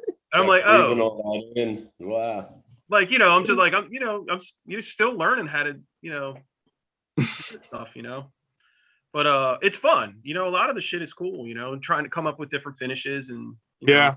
I think like one other part of, like, it's really kind of fun for me is like just finding something quirky that works. Like for instance, for magnet wire for the insulator, I use this shit. What does it say? Sketty string. Oh, okay. Oh that's shit. Kids bracelet. Oh, cool. All right. And they Sketty make string. about 25 different colors. Oh, that's awesome. You know, this like stupid little stuff like that, you know, And that's it hollow? works. Or you just wrapping on sides? It's a tube. Oh, it's hollow. Yeah. Nice.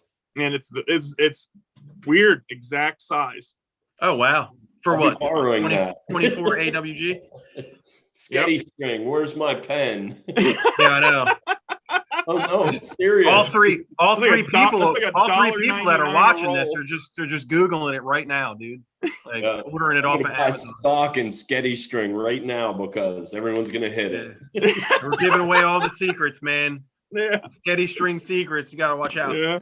Yeah. Everything's like little gimmicky things like that, and Frankenstein like winders and stuff like that. I mean, That shit's cool though. that's the fun stuff. I mean, like that's like pretty much it has to be like every tattoo machine builder's world. Like, Yeah. just these little things, man. I think like Yeah. the last This is what I time, live for, man. yeah, the last time we were on here, I talked about bending rear springs with a piece of pipe and a hose clamp. Oh, you remember what that's called today? Huh? Yeah. What's that? Yeah, hose clamp. Remember what it's called? Yeah. Yeah. It's a hose clamp. I was nervous, man. It was fucking Schweigert last time, dude. That guy's my hero. I was Yeah, nervous. springs are something like I tend to like obsess about. It's crazy. I start like studying the way I cut it, and then make sure the springs cut on both ends, going the same way. Yeah. You know, trying to keep with the coil that it comes from, like keep it all up and wounded, and I don't cut them all right away. You know, Okay. try to use the natural bend of the spring. Make sure it's punched going the same way with the bend. Right. Then I use like but I do use like a 4 degree on the spring deck. Oh shit! So Wow. yeah, My so Lord. God yeah, damn. I was at 3 Way for out. a while, and then it just like the liners Preloaded. yeah. That's The crazy. line We was were just talking about that on the last episode. That's a preload, man. 4. Yeah, I'll go mega 1, preload. 1.5. That's it. I'm still at 0, man. I can't get past it. Like, I'm just You know, Yeah, I actually built on a few of these Austin Riley walkers, and they have a 0. And Oh, really? It's nice. I still have to put a little more tension on it, but yeah. You get that you get a little formula going. You know. yeah. You know, especially like, you know, when I make the tension happen with the piping thing, you know, that the hose clamp thing, you still gotta like, you know, you still gotta push it out there a little. You still gotta bend it a little more, you know, to get like something proper. But Right. I don't know, man. I think that was the whole point behind using like a 2 degree or more, in this case, pitch in your spring deck, was to avoid having to bend it so much. Right. Because it's already pushed out. Yeah, you already got a natural bend to it. I mean, yeah. I don't know. I always try to look at springs like enlarged. Like if you looked at it like a thin piece of plywood, you know, how it's mounted, where the washer sits, how it's bent, you know, how many weak points are you creating for that piece of wood by putting the washer here, but the A-bar will line up out here, you know, and I don't know, I kind of just get kind of over into some of the spring stuff. Oh yeah, I mean, listen, you're in good company. Like we're all fucking crazy as hell. 2 hours just going. Yeah, we're all nuts. Like you know, that stuff like matters. Every little thing matters, you know. Yeah, So, and like the I said, springs are almost like the brains of the machine. Yeah. Well, the coils and the springs, but I mean, the springs will kind of dictate. The heart. Yeah. Coil's the heart, you know. What was it Joey D? Coil's the heart, was out? the frame is like the skeleton, and like, you know, the contact screws the dick of the machine. Yeah. Is that what it is? Sorry, I forgot your little girl. Oh, well. What are you gonna do, man? She's gone. Oh, okay, cool. All right. That's great. Hey, man. That's great. I just thought it was I don't know. Where's your mind at? But yeah, like Joey, the Joey D book. I don't know if it's still being sold out there, but that's an awesome little book for guys that want to get into building. Yeah, it helped out a lot. Yeah, I mean, it just, you know, simplified everything. It was. Anybody you ever read the Godoy book? No. You never read it? Nothing. No. I have the Joey DeZormu book. Yeah, the Joey D. I Dano put a book out too. Dano Collins. Oh yeah. I never read. Bible. No, I read some of that, but the Godoy book was fucking insane. Yeah. It was crazy. I don't know. Just read it. Oh, okay. I'll have to find it. Yeah. You might be able to get a bootleg, like a PDF or something. Pirate Bay. You know, if I have one, I'll send you a file, because I know it got bootlegged and stuff, but it was nuts, dude. Tattoo machines and their secrets. Yeah. It was fucking crazy. Their secrets. Wait, yeah, I read that one. Yeah. I have that one. Yeah. Yeah, like the Godoys were. I forgot their first names. They're from Canada. The dudes from Canada and shit. Yeah. I don't even know if they're still building. Their machines are crazy, man. Like real crazy. So I thought it was like, you know, I don't know if it like pertained to all tattoo machines or just their machines. Like he's like secrets of our machines, but not everybody's. I don't know. Right. But anyway, it was like another like thing full of crazy shit that, like, you know, even like the what do you call it? The machine gun magazines and stuff. Yeah. Oh yeah. I'm pretty sure we talk about every single the Green Monster. The Green Yeah, Monster. that was like the Green Monster. It was such a cool experiment to like kind of like witness issue to issue. Yeah, and what was that the guy's combinations name? of different thickness springs, like the Icon 20 springs and stuff like that. Yeah. Then they have even at 22 springs. I mean, it was a really cool way to try to sell power supplies. Yeah, you know, like a lot of it was like really cool, but then a lot of it was just like, all right, this is too much bullshit. So you kind of like take what you take what's useful to you, right? And you make it useful, but like, you know, it's like a lot of stuff you're just like, oh, dude, come on, man, it's just too much, you know. But it was a really cool to see their thought process on machining and do these experiments on a scientific level. And what I enjoyed about it was it made me think further outside of the box. And I was instead of a traditional machine, a doorbell machine, I'm looking at these guys changing weighted A-bars, weighted springs, geometry, lengths. And it made me think, okay, cause and effect approach here. How does this affect my tattooing? How does this affect the machine, how it runs? So it pushed me to think outside the box. Absolutely. Oh yeah. Well, you look at the A-bars that they made, Icon. Yeah. Like those A-bars, those like little ramps. They look like little mini bike. Yeah. It's like I think they tried to make it as efficient as possible to not have to bend springs. And just like, you know, like they're trying to take out the almost like what we do. You're trying to take the. I mean, I don't think it'd be too much to say they're trying to take the soul out of, you know, or the magic out of building a machine, because I really believe like tuning a tattoo machine is magic. It's not magic, but it's like magical to people that don't know how to do it. You know what I mean? It's like, how did you get it to run? And you can't explain it. And that number is growing. It's not something like it's not an exact science. Extremely growing. Yeah. I mean, there's so many guys getting right into tattooing, and they're going right in with pens and. Yeah, but that's, hey man, whatever, man. That's cool too. I still tune all my machines to Rain and Blood, dude.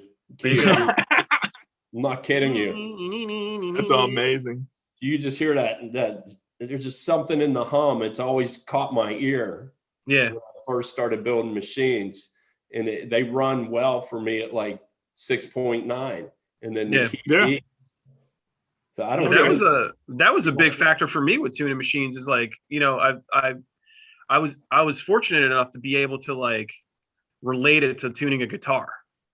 You know, No, like, it's funny you that you say that. A guy that buys a lot of machines off me and has helped me with a lot of stuff, Rich Greggs in Akron, he actually's been working on this app to tune a tattoo machine, but it's kind of based off of a guitar. Yeah. Okay. You know, Cool. I guess like, You know, like, yeah, I'm tuning, you know, I'm like, you know, I want to listen to like, you know, Metallica today. So I'll tune it to like E flat, but then like later on in the day, I'm going to listen to some Cannibal Corpse. So I'll like tune it to like, you know, Hey, what is it? A sharp standard, something like that. Not to I get mean, off. it's like, it sounds like it's a sick idea and concept, but I think like, I really have to check it out. But to me, like, it seems like if, you know, like if you have a tattoo machine set up perfectly and like you could record that, the sound that it makes, yeah, like, because every single tattoo machine is different. It's not like, you know, it's not like, right. It basically almost Yeah. like back to factory settings type app, you know, you can Yeah, like yeah, get it yeah. out of the box, run it through this app, and then okay. saves So that pitch. that's the way you do it. You run it through the app first. Right. And And it then you saves have to that get it pitch. back So to if that. you ever have some issues with it and you can compare Yeah. it to the pitch that it's given now, you know, Yeah. and Wow, that's amazing. I Pretty mean, cool. yeah, Where was the this guy, fucking guy you know, 20 is years constantly ago, thinking man? stuff like that. It's crazy. Yeah, that's crazy. He That's came up with really- another one. It's like some flash one, or it's almost like a slot machine with idea stuff, like Okay. bird, anchor, you know, Yeah. cross. Little lever. Yeah. That's cool. Yeah, man. You don't. It's fun. You don't even have to think about what tattoo you're gonna get. Right. That's cool. Yeah, Almost wow, I'll go look, pick it's counter only permanent. Dude, thinking is too goddamn much, man. Charge them $20 for another spin. Yeah. Oh yeah, dude. Shit.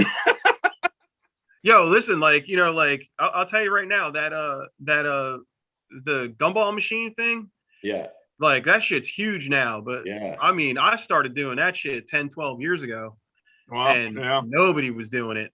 And I know it's maybe about 5 years ago I noticed it, but wow. yeah, I did it years and years and years ago. I made piles of money off that shit. And then it got popular, so I stopped doing it. But I'll tell you right now, like if you could look at the front of it, it says $20 for a mulligan. And it's a golf term, like a do-over, you know. And the best thing is like to rope people in. It's like, well, what's a mulligan? And then you have to explain. So it's like, you know, you're at a convention. Oh, If that's you're at brilliant. a convention, you're like looking down at your phone, not talking to people, you're doing it wrong. Like, you know, people want to engage you and stuff like that. So you throw Right. out little breadcrumbs for them to start communicating. with Yeah. you. Like, what's a mulligan? Or, you know, on my banner, it just says like, you know, Greg DiGiacinto, blah, blah, blah, South Jersey. It doesn't say where in South Jersey. So that somebody's like, oh, where do you live in South Jersey? And then you get the ball rolling from there. But I tattooed so many of those bubblegum tattoo machine, or excuse me, the bubblegum machine tattoos. I used to charge $80 a piece. And I'm pretty sure I when I opened it up to take the quarters out, it was probably about 125 quarters in like a short amount of time. So I like did that many of those tattoos. Wow. At different That's great. at different conventions. And then I mean, you know, it finally made it to the internet somehow a couple years ago, 4 or 5 years ago. And I was just like over it. I'm like, all right, I'm done. That's it. That was my thing. But I'll tell you this, it was the greatest idea I ever stole. It was great. I think that some shop in like California did it. I'm like, oh, I'm fucking doing that. And then like I started doing it. It was crazy. But it doesn't surprise me now that there's like dice and like, you know, like you said, there's like an app with like a slot machine thing. Yeah. You know, Yeah. there's dart boards and all kinds of shit. It's Yeah. like, you know, Dartboards be fun. a little blown out now, which I is just cool. put out breadcrumbs. Yeah, breadcrumbs. That's it. Just have people come and eat like birds. Hey, you're hungry. You want a tattoo? Doesn't work. Hell yeah, you got to rope them in somehow, man. Right. Right. You know, who knows? A lot of people put candy out. That's yeah. I just steal it, dude. Every time I see somebody with I don't care whose booth it is, I'm taking all of it. That's Yeah, I don't I even just care, sit dude. there and eat it Oh, all. these are for weekend. customers, huh? I'm like, I oh, mean, it let me might get be a couple better of than stickers, and then like, convention it's hot like dogs, but yeah, I know. What next? Yeah, you Like just cheesesteaks? put Like, two oh, hot I did the dogs Philly in that convention. I bread. had a guy set up and do cheesesteaks. You know, we're going to be installing our hibachi in the back of the shop soon. I'll Just hold like you to getting that. tattooed, and there's a guy walking around flicking shrimp in your mouth. Jesus Christ, dude. It's already bad enough you walk into a tattoo shop, you get like a hug and a latte and shit. Yeah. Right. No. How was your day? Hugging a latte. Like, what the fuck, man? Jesus Oh, Christ. You can't I'm just not sit going down and get there. a tattoo anymore. You got to have this like full service thing. Yeah, When I was out in very Philly, nice. I seen Dude, it all starts with breadcrumbs, Tone. It's all if, where if it's Philadelphia always Eddie's starts. in Philly, if Philadelphia Eddie's in Philly, I seen a Topper. He was tattooing this guy's calf. He had the guy standing on a stool, and Topper was like on his knees, tattooing this guy's calf, Oh my Wow. god. That sounds like a fucking bad time, dude. smoking. Both Eating ways. shrimp. and the both were smoking If anybody cigarettes. needed a shrimp at that moment, it was that guy. Right. I was And like, what the fuck? This is crazy. that doesn't sound relaxing at all. No. No. Topper's the fucking man, though. Topper's Oh, sick yeah. tattooer. Super good tattooer. My buddy Frank Murphy owns that shop now. He just bought it from Jerry Reds. Oh wow. Yeah. Yeah, he just bought it, and I'm pretty sure Jason Stewart still works there. Jason Stewart, really fucking cool dude, really good tattoo machine builder. Also, he went by he goes by Rotting Shark on Okay. Instagram. Insta. Yeah, he was making My like daughter stole my phone, so that's not gonna happen. yeah. Jason Stewart was amazing. I don't think he makes tattoo machines anymore. I haven't talked to him in quite a while, but he's a really, really, really good guy. Yeah, he used to work at. He probably still works at Eddie's. I'm not sure. Yeah, Brad Kendall, another one that out in Chinatown, Eddie's. Yep. Yeah, he's a good dude. Is he building machines too? I think He built a couple machines for that I put up on the Blood Money site last year, yeah. or I think year before, 2019. Okay. He's kind of, talking to him at Philly this last convention, he's kind of backing down from building a little bit. Yeah. I mean, he was constantly having issues with the staff and stuff at his shop. I think he's got a good crew now, but It's I remember at one point Dave Steele and Yeah. a bunch of those dudes owned it. I think Snake Dave Face. bounced years ago, and he's out in California now. But Yeah. but They did Snake Face. is it just Brad last now, or is it Brad and somebody else? I think it says Brad. Yeah. Pretty sure it says Brad. Yeah, it's rough, man. Especially in the city, man. Like everybody's like a free spirit and shit, So it's Oh like, yeah. I mean, it's like anytime you have trying partners, to fucking wrangle cats, dude. yeah, you anytime you have partners in a business, it can be challenging. Yeah, man. The fastest sinking ship is a partnership. I'll tell Right. you right now.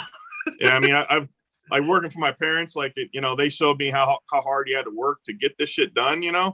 But then having partners in tattoo, I opened a tattoo shop with there's 3 partners, including me. Yeah. And that got, fell apart over this thing at the span of like 3 years. Maybe Yeah, 4 years. I think that's like when you first get out on your own, that's probably the way to go. But like, you really have to have it in your head that like, it's just a springboard to something else. Yeah. I think Yeah. I did the same thing. I had a partner. We were in a shop. It was like a kind of shitty situation, so we went out on our own, and it lasted about 5 years. But man, it was like 5 of the toughest years of my life. Right. I mean, And, it's nothing. I mean, it's part of what you have to go through to get to the point where, we're at. But, it's like a constant power struggle, man. It sucks. Right. It's not especially if you have 2 different ideas, 2 different, paths in your head that you goals you want to accomplish with it, yeah. it's just, it's not what. Yeah, it's not conducive to like a good working relationship when you're not like on the same page. Right. But I'll tell you this, Neither if, one's like, wrong. It's just, not you gotta something that's like gonna work. when it's more than one person, you really got to look at it like your roommates. Like if you're Yeah. roommates with somebody, like, listen, these are the Right. things that need to be done. This is the common area. This is what it is and what it looks like. Yeah, And you have to set you got your boundaries. room, you do your thing. Like you Set handle your boundaries. customers and I handle mine. Right. I think that's probably the best way to go. If you had to do it again, but now like it doesn't really matter. I think everybody's just on to like having their private studio anyway, which could be like, anywhere from a nice office building to like, Yeah. a I've seen. fucking storage unit or something, like, Yeah. Yeah, so it doesn't yeah. really matter, but yeah, partners kind of blow. I know we don't have a lot of time left, but I did want to ask, like, where the blood money, where did the name for your machines come from? I mean, caught it- besides the obvious, like, you know, it just sounds tough. right. At first, I started out with, it was Fat Rat Irons. Okay. And That's then actually pretty fucking sick. That's like, Huh? like you should Yeah. just change it back to that. That is a sick Yeah. fucking name. Because Fat I Rat. was always had like the Rat Fink kind of, you know, logo in mind, and I thought Yeah. that'd been super cool, you know. Yeah. But then I changed to Blood Money. I think I seen a movie Denzel Washington was in or something, and he just said the words Blood Money, and it kind of like stuck to me. Okay. There you go. But yeah, it's weird because anytime I'd have people like help me out with logo stuff, they'd always use like money in it and like logo stuff and blood splatter, and I don't know why. I've never liked it. Yeah, you know, it's almost like I was trying to say blood money, meaning what we do is almost blood money. You know, we deal with blood shit every day to make our money. Right. Yeah. You know, not fucking murder. Yeah. You're not like Definitely- murdering somebody over a tattoo machine. Yeah, I definitely have to have conversations with like the IRS and stuff like that. If I'm trying to apply for something, they're like, "What is blood money irons?" Yeah. Just be like, mind your business. You want to Mind find your business, out? IRS. Right. Oh, you just said the Yeah. magic 3 letters. Yeah, I know. Gotta go. Oh my God. I mean, I love you, IRS. Yeah. Well, they love me. Yeah. They love me real good this year. Yeah. Yeah. No no Vaseline right shit. there. That's it. I think this upcoming tax year is gonna be something else. Yeah. It's gonna be a little different. Yeah. Some rough ass shit. But anyway, This is being recorded, Rich. So Yeah, I know. All right, I better get. yeah. Anyhow, No, it's all good. Yeah. So, what's next for Rich? What do you? I mean, I got like on my plate today. Even I'm working on a good burger machine. Nice. nice. Very nice. Welcome to Good Burger, home of the Good Burger. Can I take your order? I got I would've a loved that couple sets of machines coming out with a collaboration I'm doing with a photographer, B. Gates. Mommy, look. Daddy. Beyond that, I'm working on this flash book. I got a flash book that's coming out with a bunch of artists. I think I got about 65 different artists. Everybody wow. did a feet of flash. Oh, that's Oh, cool. that's cool. Nice. Yeah, I'm hoping to have that out before the end of the year, or maybe by Philly. I'm not sure. Yeah, that's cool. But I don't know. yeah, Well, let me know when they come out. We'll push them. I'd like to see it. I'd like to grab one for myself. oh, very cool. Yeah, absolutely. So you're going to be coming to the show, right? We got to talk more about that when. Yeah, absolutely. Yeah, I'll be at the show for sure. I don't honestly, I don't even remember. I think I got double booth. Maybe I gotta believe so. verify that. 'Cause I gotta see what I might get another one.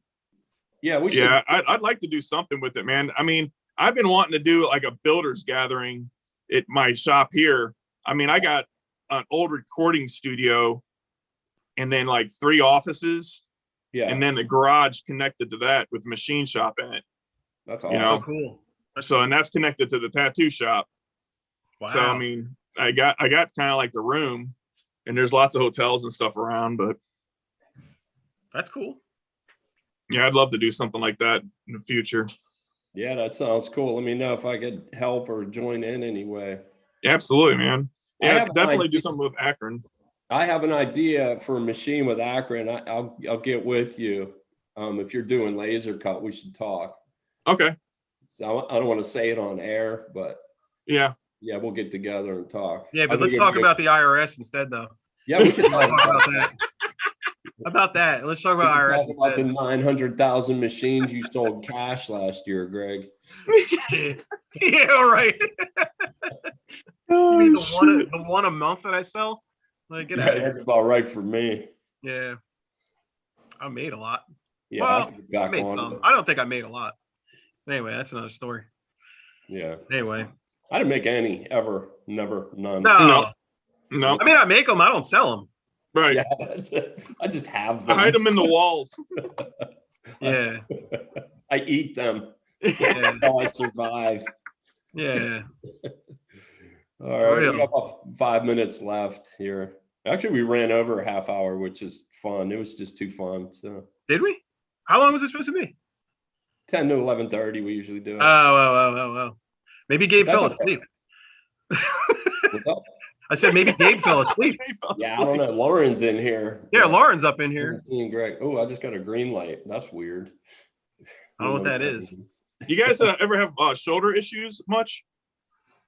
Every day. What, man? Yeah.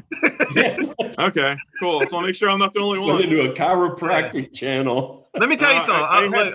I'll tell you right now. surgeries. Like, I have this like raggedy ass pillow because I have to like lay down with like a flat raggedy fucking pillow, and I used it for years. Like I can't stand like fluffy pillows. And recently my wife went to TJ Maxx and she bought this foamy neck pillow, and it smells like lavender. And dude, like all my neck issues went away. Like I don't know what it's called, but if you go to TJ Maxx, they're like $20. I'm just gonna snort some lavender and see what that does. Yeah, like get back to us on that. Yeah, I had 2 shoulder surgeries back to back. Jeez. Yeah, that shit sucked. Yeah, it sounds like it, man. See, all you needed is a $20 neck pillow, dude. I think. Yeah, probably, because I mean it's like my neck and my shoulders every day. It's, ugh. I don't know. Man. Yeah, I'm hemmed up too all the time. A lot of times it's like from working up. Like it's weird because like the position that you're in to tattoo like the upper half of an arm is usually what makes it hurt the most. Yep. It's like never when you're like over something. It's always when you're upright, and I feel like a squirrel or like a T-Rex or something. Like tattooing like this, and it's the thing that hurts the worst. So. Yeah, my I don't know. I think like I have like a couple stations open, and right next to the hibachi that I'm gonna have put in, I'm probably gonna have a masseuse put in too. So yeah, that's brilliant. Honestly, things are looking up here at Mr. Blue Sky. You know what I'm saying? Scrump and masseuse shop. Yeah, man. No big deal. Anyway, my appointment's here. I gotta go. All right, good deal. Time to do tattoos. Rich, it was awesome talking to you and stuff. And absolutely, you too. Keep in touch and everything, and hope everything works out for you. But Tone, I love you, buddy. You're my main man, pots and pans. I love you too, Shrimp Master. That's right. Hibachi Greg. Hibachi Greg. That's it. I know next week or next month when we have the podcast, you already machined one out of like car parts. No, probably not. No.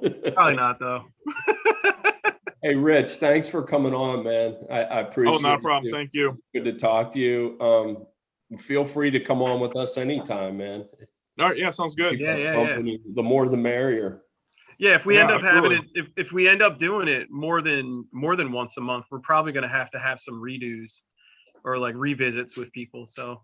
Oh yeah, that'd be great. I mean, there's only so many tattoo machine builders in the whole galaxy. So. Right. Even though there's a lot, but there's like, you think it's a big universe we live in, but it's very, very small. It is. Yeah, it is. So we'd love to. And it's getting smaller. Yeah. Well, yeah, if anybody out there is interested in coming on the channel too, hit us up. We're always open for pop in, pop out. Yeah. Yeah. If Aaron King, if Aaron King comes on, that'd be great. Mike Wilson. Yeah. That'd be sick. I'll reach out, but yeah. We'll see how that goes. They're like, let me check my schedule. Yeah. It's too cool to come on here. No, that would be amazing though. Can you imagine? Yeah, definitely. Yeah, I mean, it's open for everybody, even if they came on for 5 minutes, Yeah, we don't care. We'll talk to anybody. It's all in good fun and good learning. The goal is to have a good time, talk about tattoo machines and stuff. And the thing is like the mayhem. The thing that I realize is like, there's if there's anything else that's like doing like what we're doing, that's cool, but I'm not really aware of it. So it's kind of cool that we get together and do this stuff, because it's like I said, like, it's not like I can talk to a tattoo machine builder like, right next door. There isn't anybody. There's you Right. guys, so I enjoy it every month. So thanks for coming on. We really appreciate it. Yeah, thanks for being Absolutely. here. Thank you. Thanks for being here, Rich. If anybody needs to contact me, I am at Urbanek Machines. Yeah, or at Tony Urbanek on Instagram. Urbanek. At Comcast.net. Rich, how can people get in touch with you? Just probably easiest way with my Instagram, Rich Helton at Blood Money Irons. Yep. Greg. I'm at Veritas MFG on Instagram. Veritas Manufacturing, but it's just MFG. Veritas with a V, not a B. You know what I'm saying? Everybody. And that's that. Anything else to say? No, thank you very much for having me on. Yeah, thanks for being here. It's our pleasure. I'll talk to you soon. Greg, I'll talk to you soon. Until then, peace, my friends. Thank you. Peace out. Later. Later. Bye. I don't know how to get off. How do you turn it off? I'm still on.